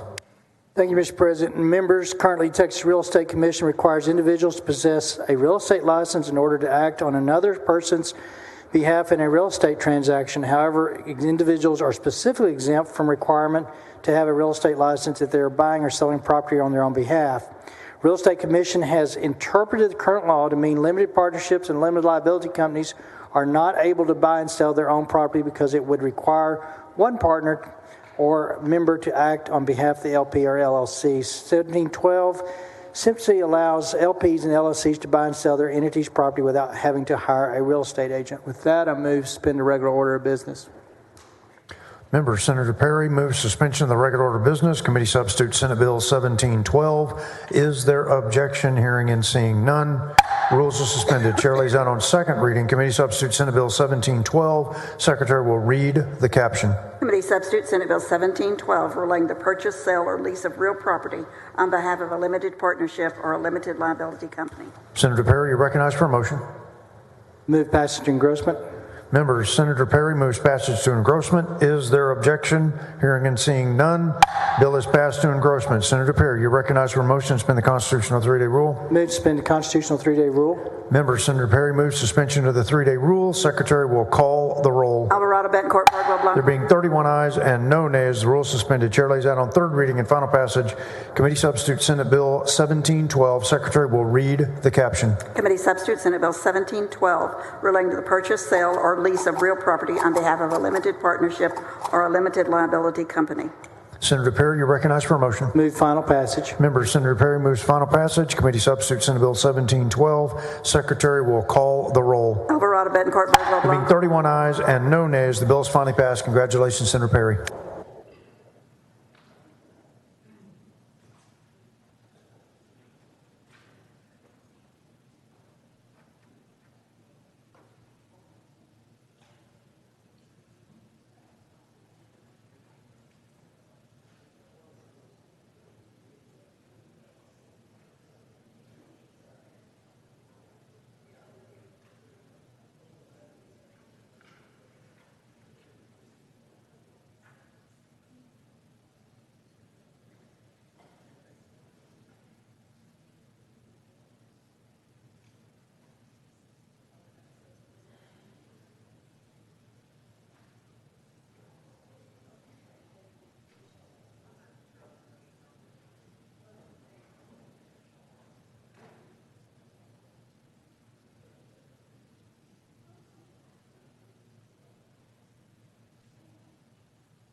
Senator Birdwell is recognized for a motion to suspend the regular order of business on committee substitute for Senate Bill 1166. Thank you, Mr. President. Members, I move to suspend the Senate's regular order of business, take up and consider the committee substitute Senate Bill 1166. Members, under current law, burglary of a vehicle is a Class A misdemeanor, but can range up to a third-degree felony depending upon various factors, including criminal history and the intended theft within the vehicle. The only penalty enhancement that specifies the type of item stolen in the burglary of a wholesale distributor vehicle with the intent to steal a controlled substance, which is a third-degree felony. As a result, there's no penalty difference for someone who burglarizes a vehicle and steals electronics versus someone who steals a firearm. Recently, Houston's ABC Channel 13 did a story on the trend of firearm thefts resulting from vehicle burglaries, and per the Houston Police Department, 3,700 firearms were stolen from cars in 2021, which is an increase of 18% in 2022 to 4,400 stolen firearms. This presented a major gap in the law. Committee Substitute Senate Bill 1166 seeks to address this issue by adding the penalty enhancement of theft of a firearm during the burglary of a vehicle. And this bill aims to close that gap. And I move suspension, Mr. President. Senator Birdwell moves suspension of the regular order of business on committee substitute for Senate Bill 1166. Is there objection? Hearing none, the rules are suspended. The chair lays out on second reading committee substitute for Senate Bill 1166. The secretary read the caption. Committee substitute Senate Bill 1166 relating to the punishment for the offense of burglary of a vehicle involving theft of a firearm. Senator Birdwell is recognized for a motion. Move passage to engrossment, Mr. President. Senator Birdwell moves passage to engrossment. Is there objection? Hearing none, the bill is passed to engrossment. Senator Birdwell is recognized for a motion to suspend the constitutional 3-day rule. So moved, Mr. President. Senator Birdwell moves suspension of the 3-day rule. The secretary call the roll. Alvarado, Bettencourt, Birdwell, Blanco, Campbell, Creighton. 31 ayes and no nays. The rules are suspended. The chair lays out on third reading and final passage the committee substitute for Senate Bill 1166. Secretary read the caption. Committee substitute Senate Bill 1166 relating to the punishment for the offense of burglary of a vehicle involving theft of a firearm. Senator Birdwell is recognized for a motion. Move final passage, Mr. President. Senator Birdwell moves final passage of committee substitute for Senate Bill 1166. Secretary call the roll. Alvarado, Bettencourt, Birdwell, Blanco, Campbell, Creighton, Eckhart, Flores. 31 ayes, no nays. The bill is finally passed. Congratulations. Thank you, Mr. President and members.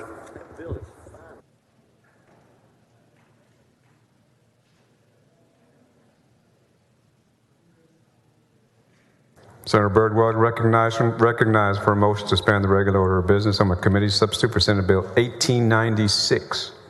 Thank you, Mr. President and members. I move to suspend the Senate's regular order of business, take up and consider the committee substitute Senate Bill 1896. Members, under current law, when an inmate dies while in the custody of a law enforcement agency, an investigation is rightfully launched and conducted by an outside law enforcement agency to determine the inmate's cause of death. For facilities operated by TDCJ, there are two circumstances where a full investigation is not required: if the individual dies of natural causes while attended by a physician or is lawfully executed. For county jails, every custodial death requires an investigation with no exceptions. However, there are instances where an inmate's death does not indicate wrongdoing, nor does it fall within the two exceptions for TDCJ facilities. Unexpected natural deaths such as cardiac arrest or cancer can and do occur, but should not require full-scale criminal investigation. Historically, the Texas Rangers have been the law enforcement agency primarily responsible for investigating custodial deaths of inmates. In 2017, the legislature amended the law to require the Texas Jail Commission to appoint a law enforcement agency other than the one that operates the county jail to investigate the death of an inmate who dies in a county jail.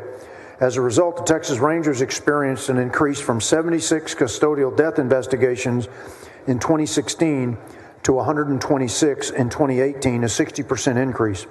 The average custodial death investigation consumes 30 hours of investigative time for that ranger. Of all custodial deaths investigations that the Texas Rangers conducted in 2019 and 2020, approximately 45 investigations were of inmates who died of natural causes while under the care of a physician. By amending the regulations of custodial deaths, the Texas Rangers could reallocate that 1,300 hours of investigative resources to other investigations where criminal activity is present. Committee Substitute Senate Bill 1896 seeks to address the issue by reforming those regulations regarding custodial deaths of inmates in county jails. If an inmate dies from natural causes, an investigation by an appointed law enforcement agency is not required. However, the cause of death must still be determined by a physician during an autopsy or examination of the deceased. This would more closely align with custodial deaths by natural causes in county jails, with the natural causes exceptions applied to TZCJ. I move suspension of the regular order of business, Mr. President. Senator West, for what purpose? Question of the author. Senator Birdwell, do you yield? Yes, Mr. President. Senator Birdwell, you and I had a discussion concerning circumstances. Let's go back over those circumstances. If the way this bill is designed, if there's a death and the attendant physician says it's natural causes, but if there's a death and it's not natural causes, what happens? If it is a natural cause death that is expected, the attending physician, having diagnosed that patient or that inmate with cancer or some other terminal, taking them into a hospice to death, that attending physician, having attended during the expectant period of death, can certify that the death is from natural causes. If the death is from an unexpected death, it could still be a natural cause like a heart attack, but because that's sudden and unexpected, then there would still be an autopsy to determine the cause of death. And then at that point, if the certifying physician, having done the autopsy, says death was from heart attack and there's no criminal aspect related to that, then the investigation by the Rangers does not have to occur, because now the physician that did not attend during death but certifies after death that it's a natural cause, the investigation is not required. All right, so, and the conversation I'm having with you is that there have been some quote-unquote unexplained deaths while people have been in custody.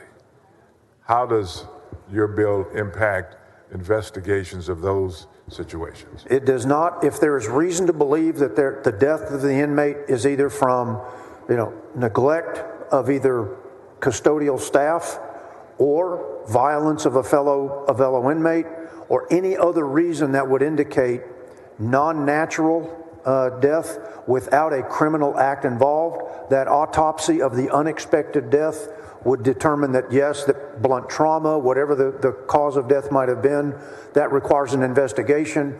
Then the Jail Standards Commission on Jail Standards still appoints the Rangers to conduct that investigation, as we currently do. All right, thank you very much. Thank you, Senator. Senator Gutierrez, for what purpose? Just questions of the author. Do you yield? Yes, Mr. President. Senator Birdwell, thank you. Essentially, your bill would increase efficiency, maybe? Is that what I heard from you about reduction in investigative hours? What we're really trying to do is the efficiency of the Texas Rangers' time, that right now, based upon the act of the legislature in 2017, they are investigating a natural cause death and treating it as a criminal death, which is costing them about 1,300 hours every year in additional investigative time to certify that the death was by natural causes, when the medical officer, whether an attending physician of an inmate that is in the death process because of a known reason to be passing, cancer, whatever it might be, or an unexpected death like a heart attack, the medical officer certifies it's a heart attack, was not related to a criminal act. It relieves the Texas Rangers of having to expend those 1,300 hours that they've been expending over the last 2 years. That's the efficiency we're trying to gain. Okay, so they would have more time to focus on other crimes across the state and other investigations across the state, like the Uvalde investigation that has led to no real findings and no real transparency. We could expect that the Texas Rangers would have more time to give us to investigations such as that one.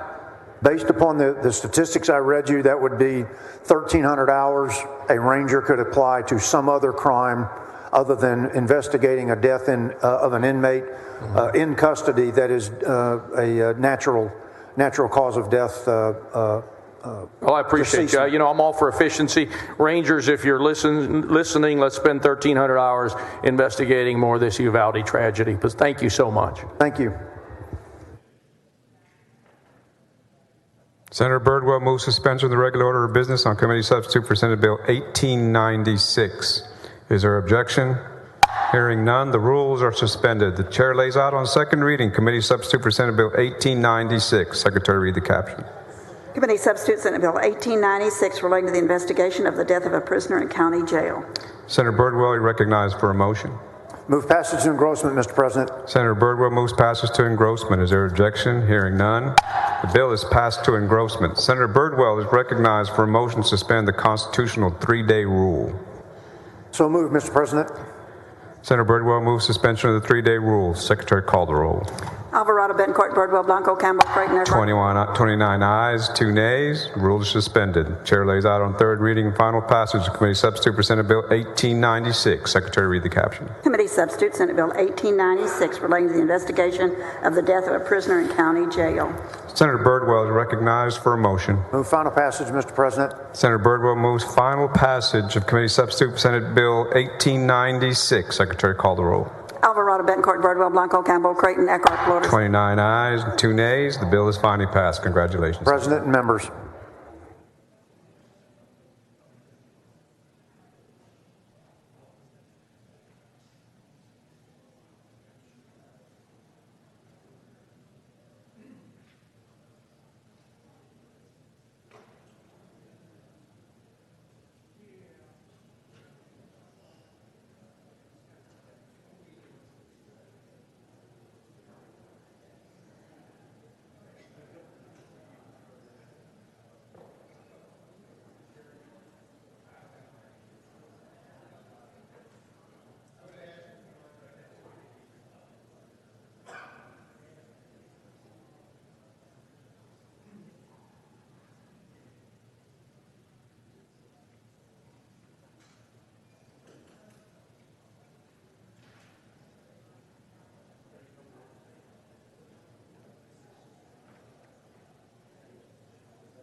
Senator Hughes is recognized for a motion to suspend the regular order of business on a committee substitute for Senate Bill 1072.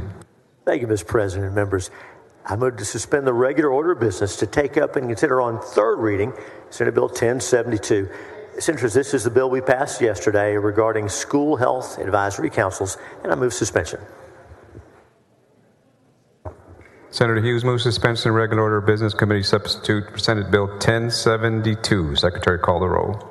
Alvarado, Betancourt, Birdwell, Blanco, Campbell, Creighton, Eckhart. Be 19 ayes and 12 nays. The rules are suspended. The chair lays out on third reading and final passage of the committee substitute for Senate Bill 1072. Secretary, read the caption. Committee substitute Senate Bill 1072 relating to local school health advisory councils and instruction regarding human sexuality, sexual orientation, and gender identity.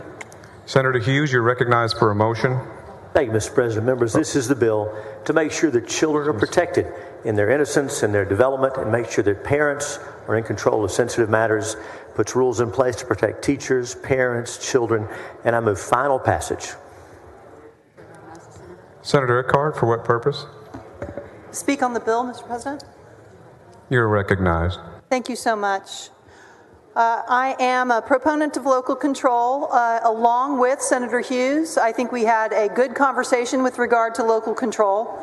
I think we both believe that the government closest to the people is generally the best government for achieving a local result that is effective, efficient, fair, and minimally intrusive.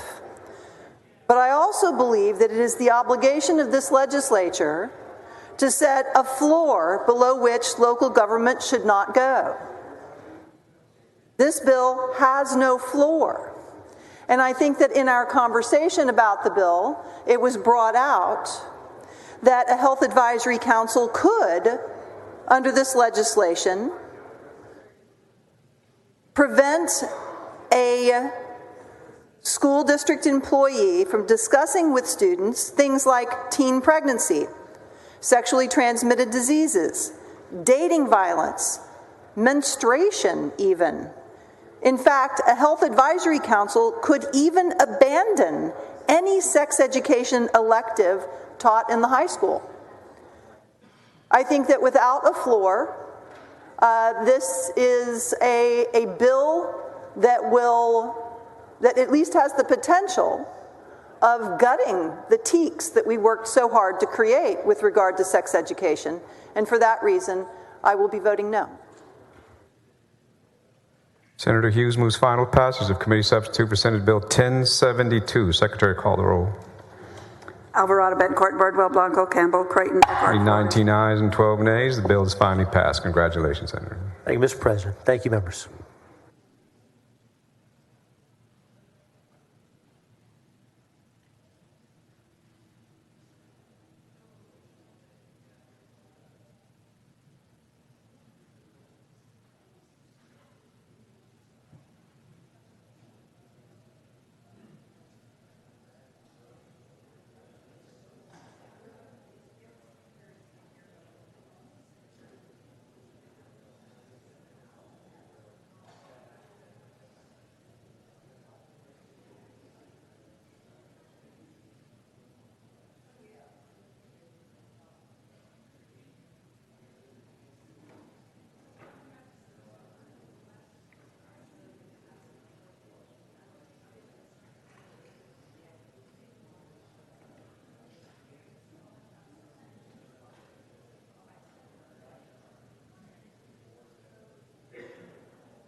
Senator Campbell, you're recognized for a motion to suspend the regular order of business on Senate Committee Substitute for Senate Bill 2527.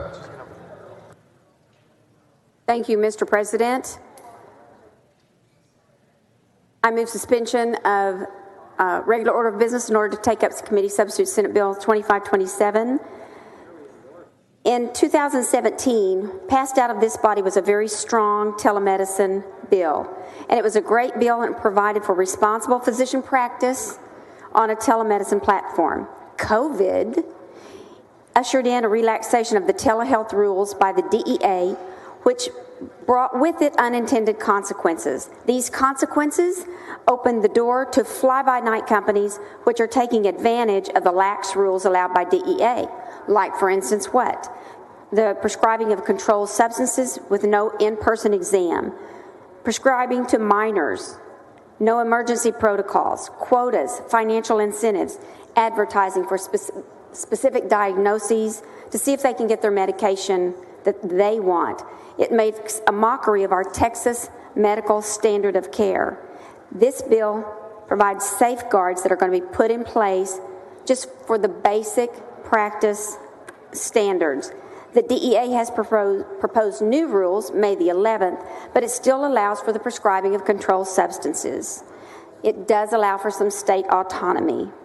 This bill reforms the telehealth bill that still expands access for patients. And with that, I move to suspend. Senator Schwertner, for what purpose? To ask questions of the author, please. Senator Campbell, do you yield? I do. Thank you, Senator. I appreciate your work on this telehealth issue. There's, and I was helpful in the 2017 bill, and I'm supportive of your bill, but I want to understand a little bit more. My understanding is the access to certain medications was expanded during the COVID timeframe. Yes. And this bill puts in place some parameters or some guardrails, really, for those individuals to maintain that access and actually continue to get the medication on a timely basis through telehealth, but with certain guardrails and parameters regarding the patient-physician relationship and the security of these medications, because if I understand your bill correctly, this does allow for expansion into narcotics and controlled substances. You're right. This bill doesn't allow for expansion of narcotics. The DEA did that. And even with their rules that they think are tightening a little bit on May of the 11th, which will come out, they're still allowing prescribing of controlled substances, the Schedule 2, 3, 4, and 5. What this bill does is still allows, we can't take those privileges away, prescribing privileges away, but if it's a narcotic prescription, you have to have an in-person visit with the doctor, the first visit. The doctor can then refill every 30 days with a telemedicine visit. But they only have to be present the first visit. Now, any medications that are not controlled substances, they just have to see the physician once in a year, and they can continue getting their regular prescriptions prescribed over telemedicine. So the initial patient-physician consultation, establishment of care, and then thereafter the allowance through telehealth of medication refills. That is correct. Great. Well, I appreciate your work on this. I think it's a good bill to put those guardrails and further refinement of the telehealth laws that we have here in Texas. Thank you, Senator. Thank you, Senator Dr. Schwertner. Senator Kokhorst, for what purpose? Does the senator yield for questions? Yes, I do. Thank you. I thank you for your work on this, and let's talk about that inpatient visit first, and that you think that is important to establish. There's protocols and certain things that just need to be assessed with an inpatient visit. Yes, that's exactly right. Face to face. Face to face. And I so respect that. I had a bill on teledentistry that's very same with orthodontia. And being able, before you move the teeth, you really need to have x-rays. And that, of course, is done in person, not by a phone. So I want to thank you for that. I know you're going to have some amendments because it's been a work in progress and making sure that we clarify some of the definitions and how this will move forward. So overall, your goal is to make sure that patients are protected. Yes. Yes. Not a side note, but an impetus for this, there are multiple telemedicine platforms that popped up during COVID. One example, a group called Cerebral started. Hold your mic a little closer so we can hear you. One group called Cerebral, a new telemedicine platform that started in 2020 with a market value of $0. Today has a value of $4.2 billion. Where are they located? Across, I'm not sure, but it must be California because an injunction was made against that telemedicine platform to stop them, and that was in California. So we're having these prescriptions made from other states, and that's one of the things about compacts. And I've not been very big on compacts. And again, because, there is a place for telemedicine, but again, I think that it can be abused in many ways, and that's why you're bringing this bill forward, as I understand it, Senator. That's right. Thank you so much. Thank you, Senator Colcourse. Senator Campbell moves suspension of the regular order of business on committee substitute for Senate Bill 2527. Is there objection? Hearing none, the rules are suspended. Chair lays out on second reading committee substitute for Senate Bill 2527. Secretary, read the caption. Committee substitute Senate Bill 2527, relating the regulation of telemedicine, medical services, teledentistry services, and telehealth services. There is amendment. The following amendment. Floor amendment number 1 by Campbell. Senator Campbell, you're recognized on the amendment. Thank you, members. This amendment addresses the concern with TChat and other school-based health centers that use a mix of in-person and telemedicine, telehealth services for children in the rural parts of the state. It ensures that parents are aware of an initial telemedicine appointment of a minor and given the opportunity to be in attendance. Lastly, it requires parents they must be in attendance for the initial appointment if a controlled substance is prescribed. Senator Colcourse, for what purpose? Disregard. The question is on the adoption of floor amendment number 1. Is there any objection? Hearing none, the amendment is adopted.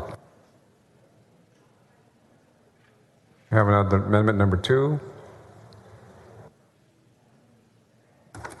Secretary will read the amendment. Floor amendment number 2 by Campbell.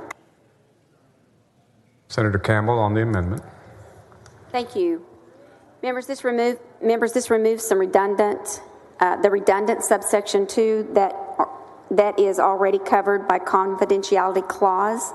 It restores this language to the originally filed 2017 bill that allowed for asynchronous store and forward technology and another form of audiovisual telecommunication that allows for the physician to comply with this standard of care. Senator Campbell moves adoption of floor amendment number 2. Is there any objection? Hearing none, the amendment is adopted. We have an amendment. Following amendment, Secretary, read the amendment. Floor amendment number 3 by Campbell. Senator Campbell, you're recognized on the amendment. Thank you, Mr. President. This amendment, there was some concern regarding the $100,000 penalty and limits to private. So this removes the $100,000 penalty and limits the private right of action to only injunctive relief. This should stop the trial attorneys, hopefully, from filing frivolous lawsuits against unsuspecting companies while still allowing those who have been harmed by bad actors to seek out justice. Senator Campbell moves adoption of amendment number 3. Is there any objection? Hearing none, the amendment is adopted. Senator Campbell, you're recognized for a motion. I move passage to engrossment. Senator Campbell moves passage to engrossment. Is there objection? Hearing none, the bill is passed to engrossment. Senator Campbell, you're recognized for a motion to suspend the constitutional 3-day rule. I move to suspend the constitutional 3-day rule. Senator Campbell moves suspension of the 3-day rule. Secretary, call the roll. Alvarado, Betancourt, Birdwell, Blanco, Campbell, Creighton, Flores. 31 ayes and no nays. The rules are suspended. Chair lays out on third reading and final passage of committee substitute for Senate Bill 2527. Secretary, read the caption. Committee substitute Senate Bill 2527, relating the regulation of telemedicine, medical services, teledentistry services, and telehealth services. Senator Campbell, you're recognized for a motion. I move final passage. Senator Campbell moves final passage of the committee substitute for Senate Bill 2527. Secretary, call the roll. Alvarado, Betancourt, Birdwell, Blanco, Campbell, Creighton, Flores. 31 ayes and no nays. The bill is finally passed. Congratulations, Senator. Thank you, Mr. President, and thank you, members.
Senator Betancourt, you recognized for a motion to suspend the regular order of business on committee substitute for Senate Bill 2064. Thank you, Mr. President and members. In December 2022, Staten and the Markup, two online tech and medical news organizations, released a study where they analyzed 50 direct-to-consumer telehealth companies to see which platform shared information with the world's largest social media companies. The study found that at least 49 of the telehealth companies leaked information as they collected to the world's largest advertising platforms, such as Facebook, Google, TikTok, and Twitter. Some of the key takeaways were 13 of the 50 websites, at least one tracker from Facebook, Google, TikTok, Bing, Snap, Twitter, LinkedIn, or Pinterest collected patients' answers to medical intake questions. Trackers on 25 sites told at least one big tech platform user to add an item like a prescription medication to their cart or checked out with a subscription for the treatment of a plan. And all but one website, that's only one out of 50, sent URL users visited on the site and their IP addresses to at least one tech company. The FTC called out health privacy as a main area of focus, and one reason it needs to have more funds in its 2024 budget request.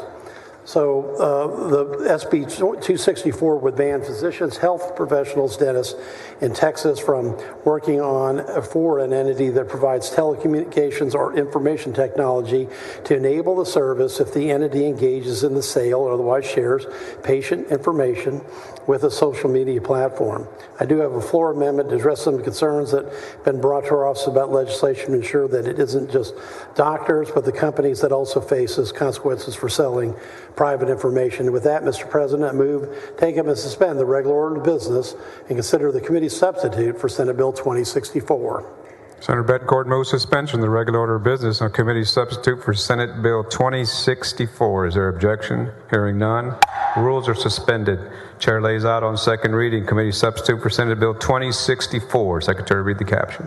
Committee substitute Senate Bill 2064 relating to the dissemination of patient information through a telemedicine, telehealth, or teledentistry service. The following amendment. Secretary, read the amendment. Thank you, Mr. President. This amendment would define patient Hold for a moment, Mr. Senator Betancourt. Floor amendment number 1 by Betancourt. Senator Betancourt, you're recognized. Thank you, Mr. President. Members, this amendment would define patient information as the past, present, or future physical or mental health condition of an individual, the provision of health care to an individual, the past, present, future payment of the provision of health care to an individual. It would make sure that any physician, healthcare professional, dentist who receives written assurances from an entity that provides these services that they will be safeguard their patient's information won't be punished for any violations by the company or violations under this bill. And lastly, the floor amendment bans any entity that provides telecommunication or information technology to enable a telemarketing, a telemedicine medical service, telehealth service, or teledentistry service from selling or otherwise sharing patient information with social media platforms. I move adoption of floor amendment number 1. Senator Betancourt moves adoption of floor amendment number 1. Is there any objection? Hearing none. Amendment is adopted.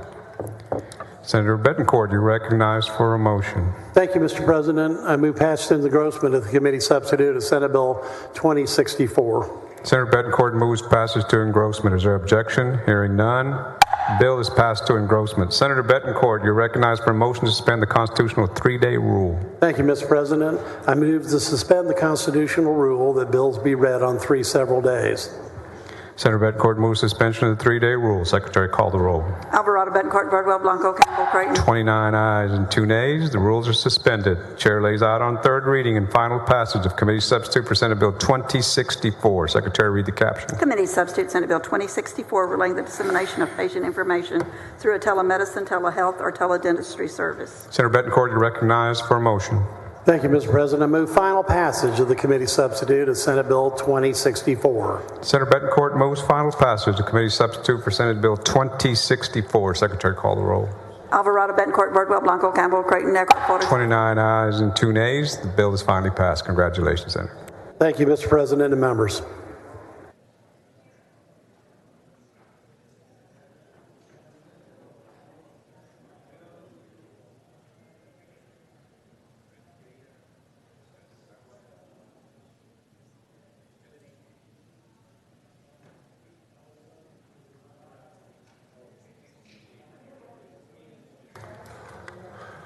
Senator Hancock, you're recognized to suspend the regular order of business on Senate Bill 2200. Yes, thank you, Mr. President. Members, I suspend the regular order of business to consider Senate Bill 2200 relating to the public acknowledgement of donations made to the Texas Department of Transportation. Although authorized by the federal law, Texas state law does not currently permit TxDOT to use sponsorships for safety service patrols programs that help with roadside assistance. Senate Bill 2200 will change that. It amends the Transportation Code to allow for sponsorships of SSP programs so that the companies can donate money to the TxDOT to run these programs in exchange for displaying the sponsorship logo on the roadside assistance vehicles. With that, I move suspension. Any objections? Hearing none, we'll suspend. Chair lays out in second reading Senate Bill 2200. Secretary, read the caption. Senate Bill 2200 relating to public acknowledgement of donations made to the Texas Department of Transportation. You're recognized, passage to engrossment. Yes, Mr. President, I move passage to engrossment of Senate Bill 2200. Any objection? Hearing none, bill passed to engrossment. Recognized, suspend the 3-day rule. So moved. Secretary will call the roll. Alvarado, Bettencourt, Birdwell. 30 ayes, 1 nay. The rule is suspended. Chair lays out third reading and final passage. Senate Bill 2200. Secretary, read the caption. Senate Bill 2200 relating to public acknowledgement of donations made to the Texas Department of Transportation. You recognize on final. Move final passage, Senate Bill 2200. Secretary will call the roll. Alvarado, Bettencourt, Birdwell. 30 ayes, 1 no. The bill is finally passed. Thank you. Thank you.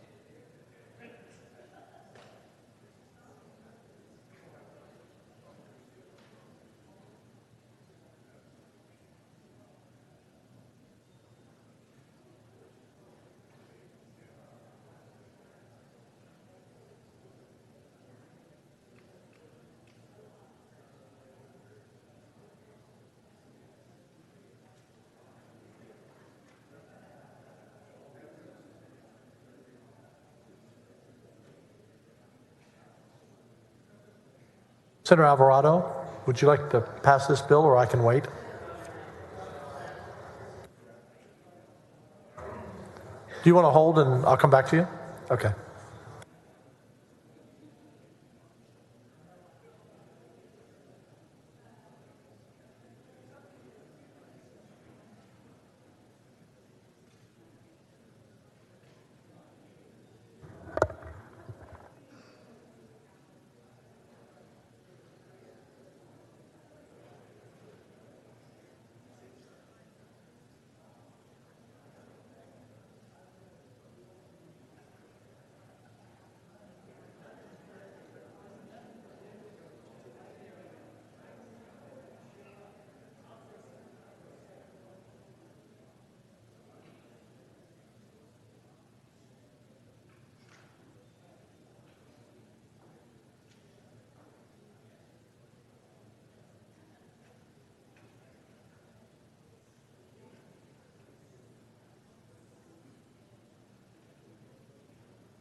Senator Alvarado, you're recognized to suspend the regular order of business, Senate Bill 1966.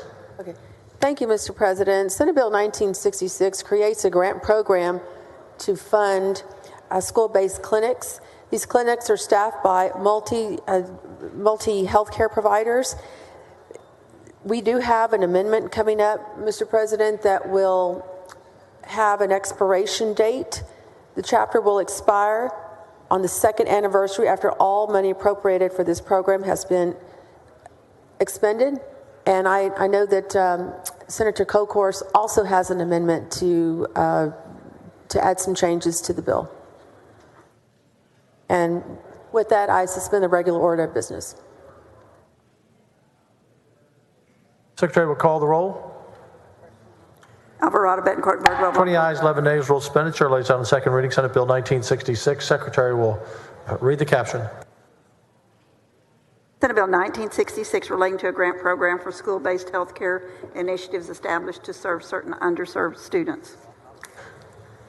There is an amendment, members. Secretary will read the amendment. Floor amendment number 1 by Alvarado. Senator Alvarado, on your amendment.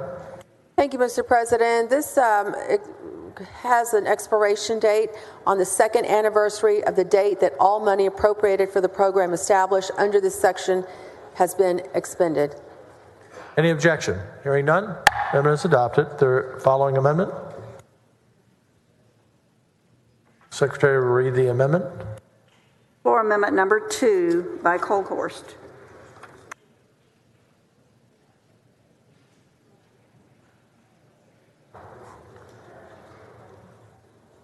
You are recognized on your amendment, Senator. Thank you, Mr. President. Members,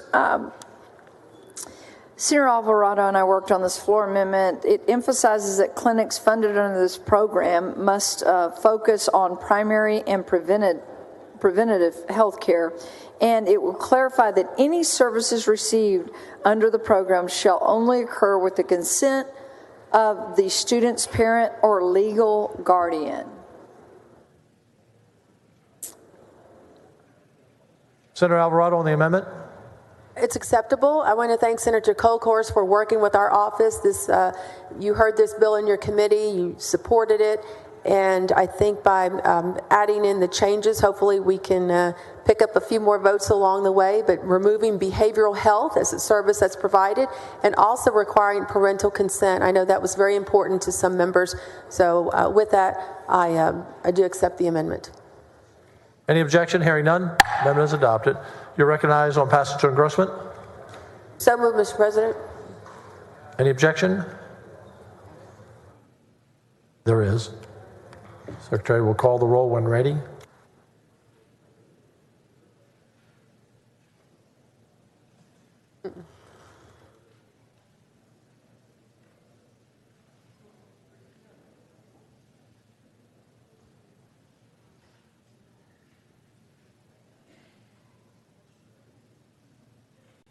Alvarado, Betancourt, Birdwell, Blanco, Campbell. 20 ayes and 11 nays. The bill passes to engrossment. We'll hold it right there. If you find 5 friends, we'll come back to you. Secretary said you might need more than that, so double check.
You found your friends. You're recognized on suspension of the 3-day rule. Thank you, Mr. President. I move to suspend the 3-day rule for Senate Bill 1966. Secretary will call the roll. Alvarado, Bettencourt, Birdwell. 25 ayes, 6 nays, rule suspended. You're now the bill is laid out on third reading and final passage. Senate Bill 1966. Secretary will read the caption. Senate Bill 1966 relating to a grant program for school-based health care initiatives established to serve certain underserved students. You're recognized on final passage. Thank you, Mr. President. I move final passage for Senate Bill 1966. That was a very good year, by the way. That's what Mr. Nichols said, too. Did he say that? Yeah. He did.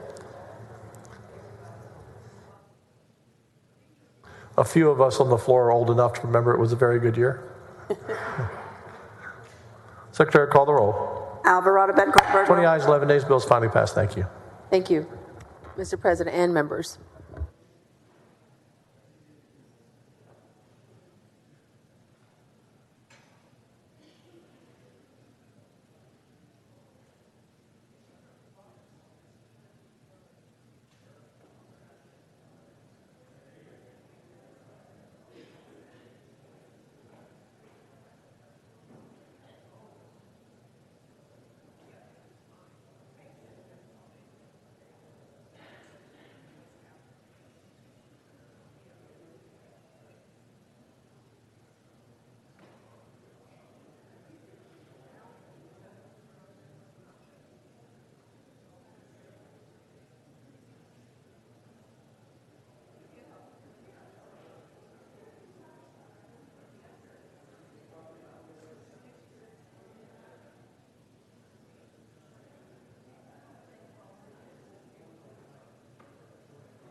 Senator Middleton, you're on a third reading. Committee substitute for Senate Bill 1993. Suspend the regular order of business.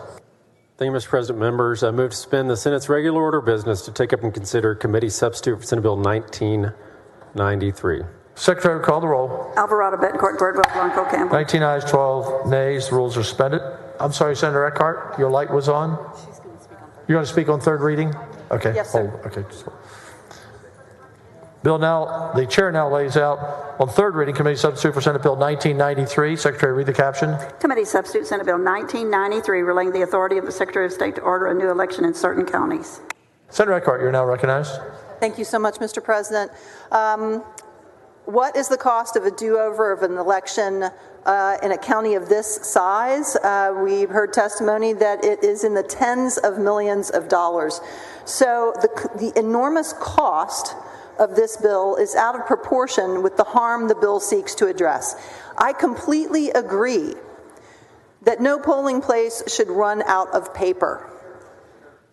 But the bill has no requirement that the blunder must have had or even probably had any effect on the outcome of the election.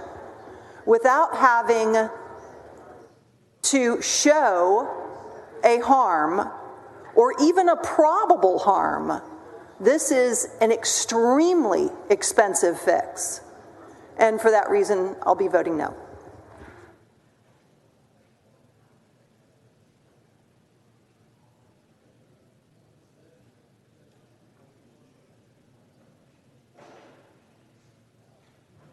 Senator Middleton, you're recognized on final passage.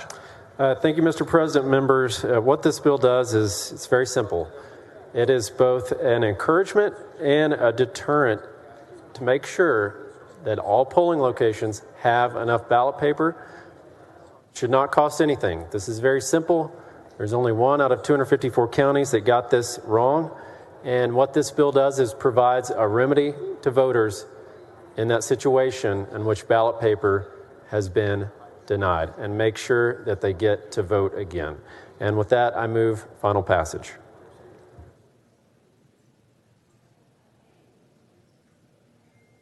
Senator Johnson, you're just under the wire there. You're recognized. And I'll be very brief. Thank you, Mr. President. Members, short comment on this bill. It reminds me of several other bills we've had this session. I've seen repeatedly us look to a political end as justification to the means, and the means in this case and in other cases is breaking down the separation of powers between the judicial, the legislative, and the executive branches of government. We see other places where in the name of a desired political end, we're ignoring the processes that keep this institution running properly. And if we do it long enough, the whole thing's going to break down. It's just death by 1,000 cuts. This is one more cuts, members. It's one of the reasons I'm voting against the bill. Thank you. Secretary, will call the roll. Alvarado, Bettencourt, Birdwell, Blanco. 19 ayes, 12 nays. Bills finally passed. Thank you, Senator.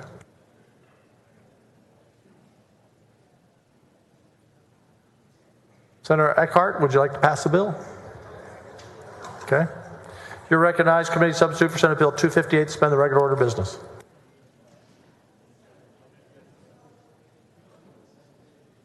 Thank you so much, Mr. President. And members, I move to suspend the Senate's regular order of business to take up and consider at this time the committee substitute for Senate Bill 258. Members, the committee substitute for 258 raises Texas' energy efficiency goal to allow Texans to achieve a 1% energy savings annually through investment in consumer-side energy efficiency programs that the PUC has found to have a 4-to-1 return on investment. The Public Utilities Commission of Texas would develop the method to achieve the goal utilizing an already existing program. The bill allows the PUC to provide for cost caps and good cause exemptions for a utility that is unable to meet the goal in a cost-effective manner. Texas was the first to create an energy efficiency goal. It did so in 1999 under Governor Bush, in part to balance the public's interest to support energy efficiency efforts, while the state was also moving to a deregulated electric market. According to the ACEEE, the United States avoided a 60% increase in energy consumption since 1980 due to energy efficiency investments like these. Since then, 27 states have adopted energy efficiency goals.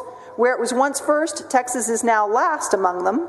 Most states are meeting targets of 1.5% to 3% of new electricity savings each year, while Texas still stands at its original 0.25%, or I should amend that, at its 0.25% set more than 10 years ago. Under this program, electric transportation and distribution utilities, TDUs, provide funding to energy efficiency programs that directly benefit consumers. These programs such as home energy audits, weather stripping windows and doors, installing new windows and insulation, switching to LED lighting, upgrading heating and air conditioning equipment, or replacing water heaters. Unlike regulatory programs that require compliance, this is an incentive program, all voluntary, that rewards the utilities for achieving these goals. There is no fiscal note on this bill. The incentive program is already in existence, utilizing a small fee assessed on consumers' bills that are already there. This just increases the energy efficiency goal to 1%. The investment, however, pays off by reducing consumer costs and annual demand for electricity, not only to customers who take advantage of the program, but also to those customers during peak time when they are in danger of cycling on and off. The entire state benefits when we reduce the need to build additional generation and helps ERCOT ensure that we have enough supply on the grid to meet the demand in those peaks. Raising Texas's goal to 1% is achievable and cost-effective. Investments in energy efficiency aid in economic growth. Energy efficiency employs more jobs in the clean energy sector than any other. And, Mr. President, I move suspension. Secretary will call the roll. Alvarado, Betancourt, Birdwell, Blanco. 23 ayes, 8 nays. Rules are suspended. Secretary, read the caption. Committee Substitute Senate Bill 258, relating to energy efficiency goals for electric utilities. You're recognized on passage to engrossment. Thank you, Mr. President. I move to engrossment. I move passage to engrossment.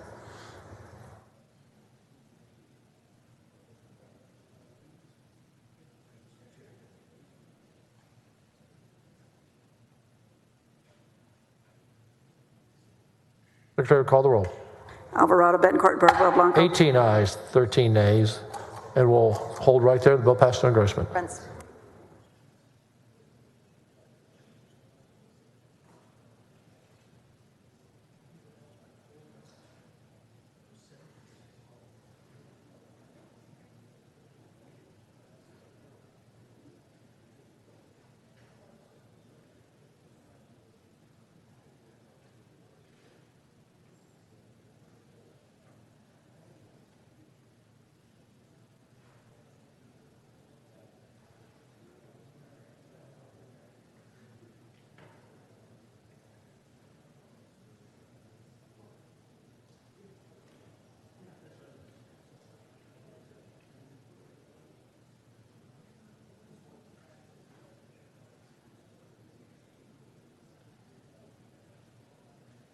The chair recognizes Senator West for a motion to not concur on House amendments to Senate Bill 500. Thank you very much, Mr. President. This time I move not to concur with amendments to Senate Bill 5 and request the appointment of a conference committee. Senator West moves that the Senate not concur on House amendments to Senate Bill 500 and request appointment of conference committee. Any objection? Chair hears none.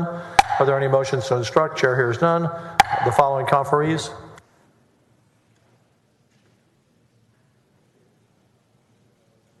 Conference Committee on Senate Bill 500. Chair, Senator West. Members, Senators Parker, Blanco, Hughes, and Paxton.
Senator Birdwell, there's a message coming to you. There's a message coming to you.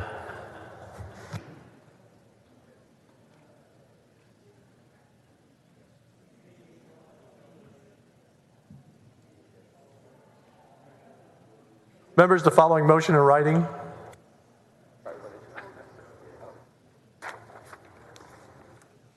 Mr. President, the following members hereby request to suspend Senate Rule 7.07B to permit the introduction of bills and resolutions as follows. Senate Bill 2628 by Campbell.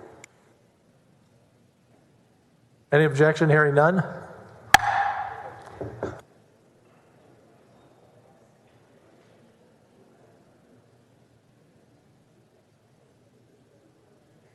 Senator Birdwell, remember, you're my leader.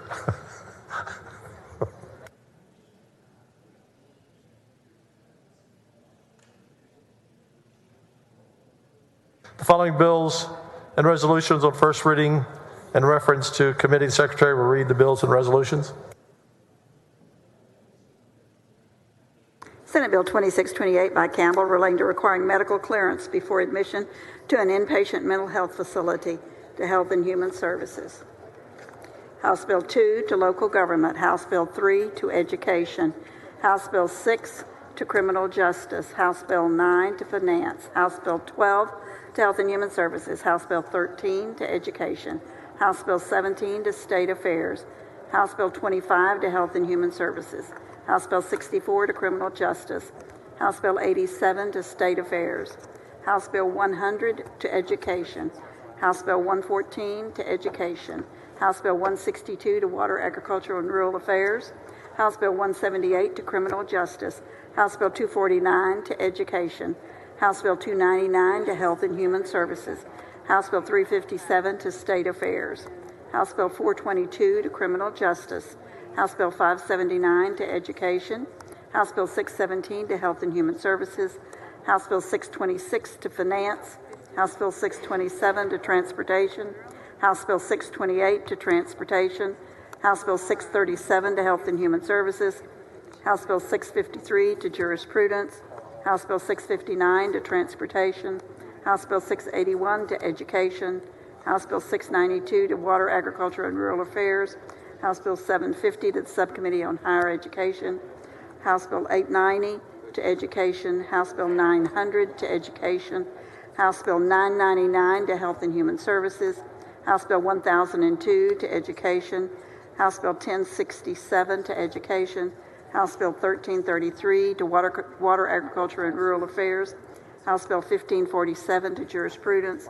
House Bill 1597 to business and commerce. House Bill 1661 to criminal justice.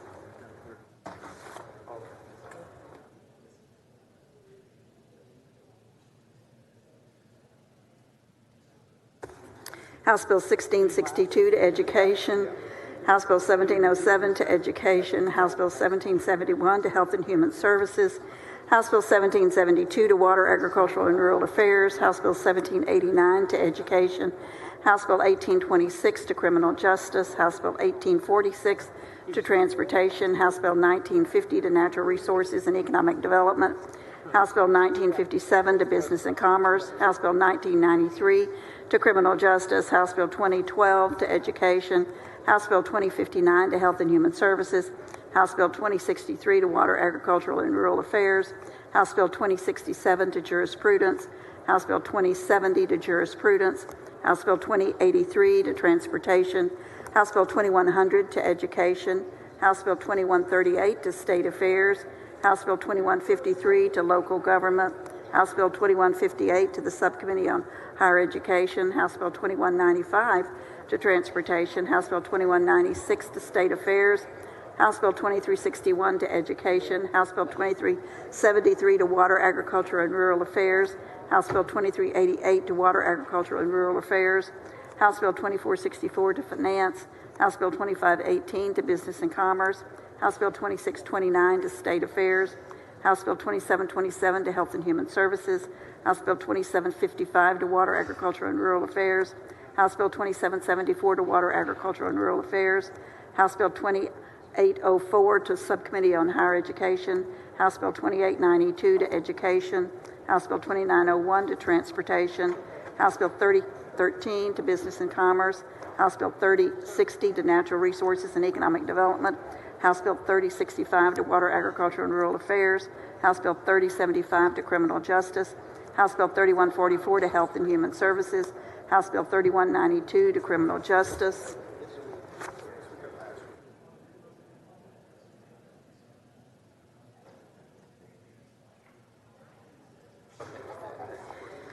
House Bill 3232 to Water, Agricultural, and Rural Affairs, House Bill 3278 to Water, Agricultural, and Rural Affairs, House Bill 3345 to Finance, House Bill 3437 to Water, Agricultural, and Rural Affairs, House Bill 3507 to Water, Agriculture, and Rural Affairs, House Bill 3577 to Transportation, House Bill 3582 to Water, Agriculture, and Rural Affairs, House Bill 3651 to Finance, House Bill 3660 to Criminal Justice, House Bill 3731 to Water, Agriculture, and Rural Affairs, House Bill 3837 to Natural Resources and Economic Development, House Bill 3989 to Transportation, House Bill 4005 to Education, House Bill 4015 to Finance, House Bill 4018 to Water, Agriculture, and Rural Affairs, House Bill 4101 to Local Government, House Bill 4131 to the Subcommittee on Higher Education, House Bill 4166 to Health and Human Services, House Bill 4183 to Jurisprudence, House Bill 4256 to Finance, House Bill 4300 to Health and Human Services, House Bill 4331 to Health and Human Services, House Bill 4332 to Health and Human Services, House Bill 4385 to Water, Agriculture, and Rural Affairs, House Bill 4532 to Water, Agriculture, and Rural Affairs, House Bill 4593 to Criminal Justice, House Bill 4704 to Local Government, House Bill 4943 to Local Government, House Bill 4997 to the Subcommittee on Higher Education, House Bill 5052 to Water, Agricultural, and Rural Affairs, House Bill 5195 to Criminal Justice, House Bill 5302 to Water, Agriculture, and Rural Affairs,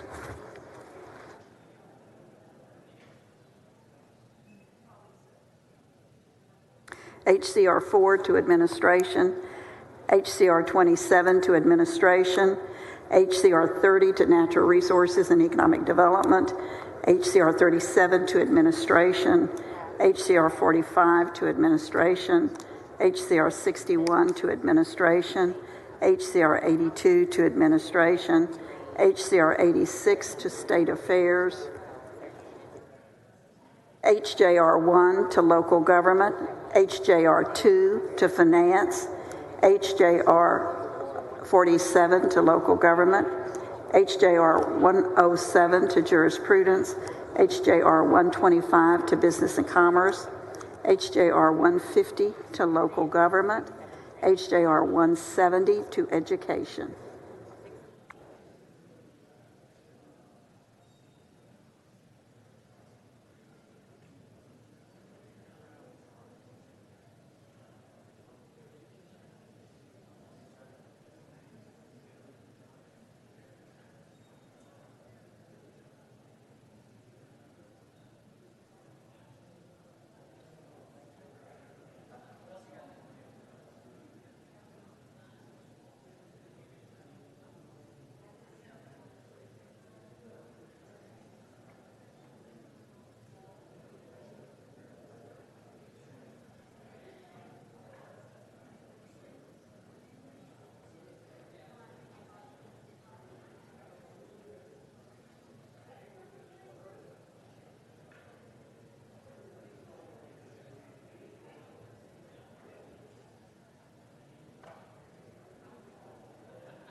Following motion in writing.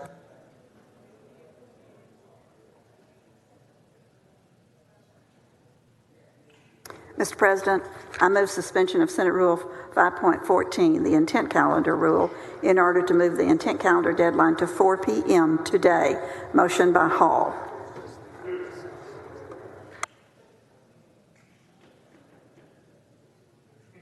Any objection? Hearing none. Motion is adopted.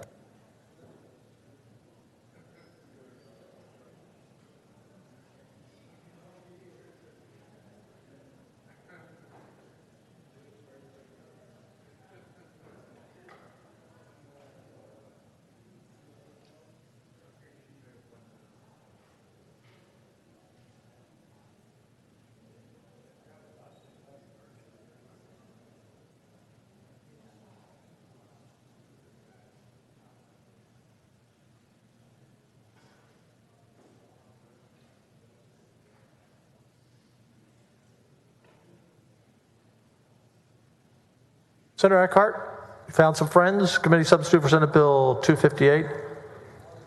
We're on suspension of the 3-day rule. You're recognized. Yes, sir. I move suspension of the 3-day rule. Secretary will call the roll. Alvarado, Bettencourt, Birdwell, Blanco, Campbell. There being 26 ayes and 5 nays, you had 1 to spare. The chair now lays out in 30, and so the motion is adopted. The chair now lays out on third reading and final passage. Committee substitute for Senate Bill 258. Secretary will read the caption. Committee substitute Senate Bill 258 relating to energy efficiency goals for electric utilities. You're recognized and final. I move final passage.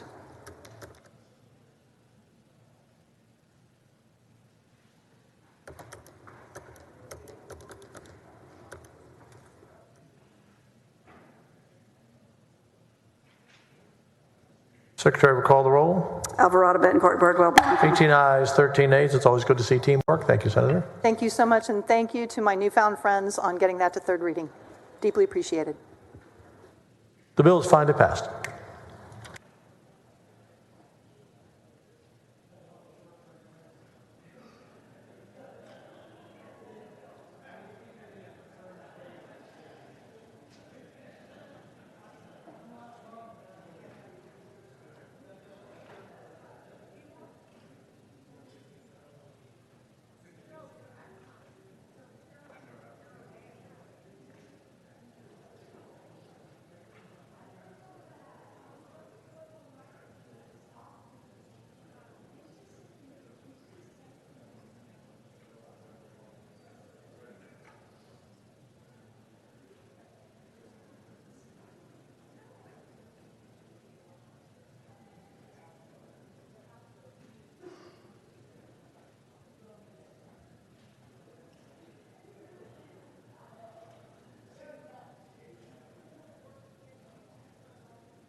The chair recognizes Senator Campbell for a motion to concur on House amendments to Senate Bill 240.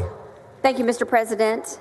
Members, Senate Bill 240 passed the House with one amendment that says two things. It allows, and this was the workplace violence bill, it allows a doctor to be put on the committee as well, and it does not apply to temporary employees to go through the training. With that, I move to concur. Senator Campbell moves that the Senate concur on House amendments to Senate Bill 240. Secretary will call the roll. Alvarado, Betancourt, Bardwell. 31 ayes, no nays. The motion is adopted. Thank you, Mr. President, and thank you, members. Thank you.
Members, the President's desk is clear. Any announcements?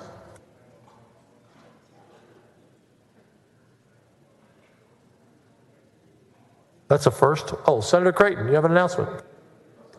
Thank you, Mr. President. I move to suspend the 24-hour posting rule so that the Senate Subcommittee on Higher Education can meet today, May 2nd, upon adjournment in the Senate Press Room 2E9 to consider pending business. Thank you, Mr. President and members. Senator Hughes. Is there objection? No objection? Thank you, Mr. President. Members, I move to suspend the posting rules to allow the Senate Committee on Jurisprudence to add Senate Bill 1195 to its agenda for its currently set meeting tomorrow, 9 a.m. in the Betty King. Any objection? Hearing none. Motion adopted. Senator Kolkhorst. Thank you, Mr. President. I'd like to suspend the 24-hour posting rule to hear Senate Bill 2628 tomorrow at 8 a.m. in the Senate Health and Human Services Committee here in the Senate chamber. Any objection? Hearing none. Motion is adopted.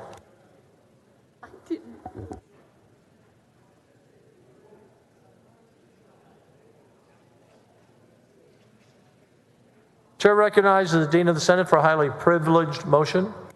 Thank you, Mr. President. I move that the Senate adjourn until 11 a.m. Wednesday, May 3rd.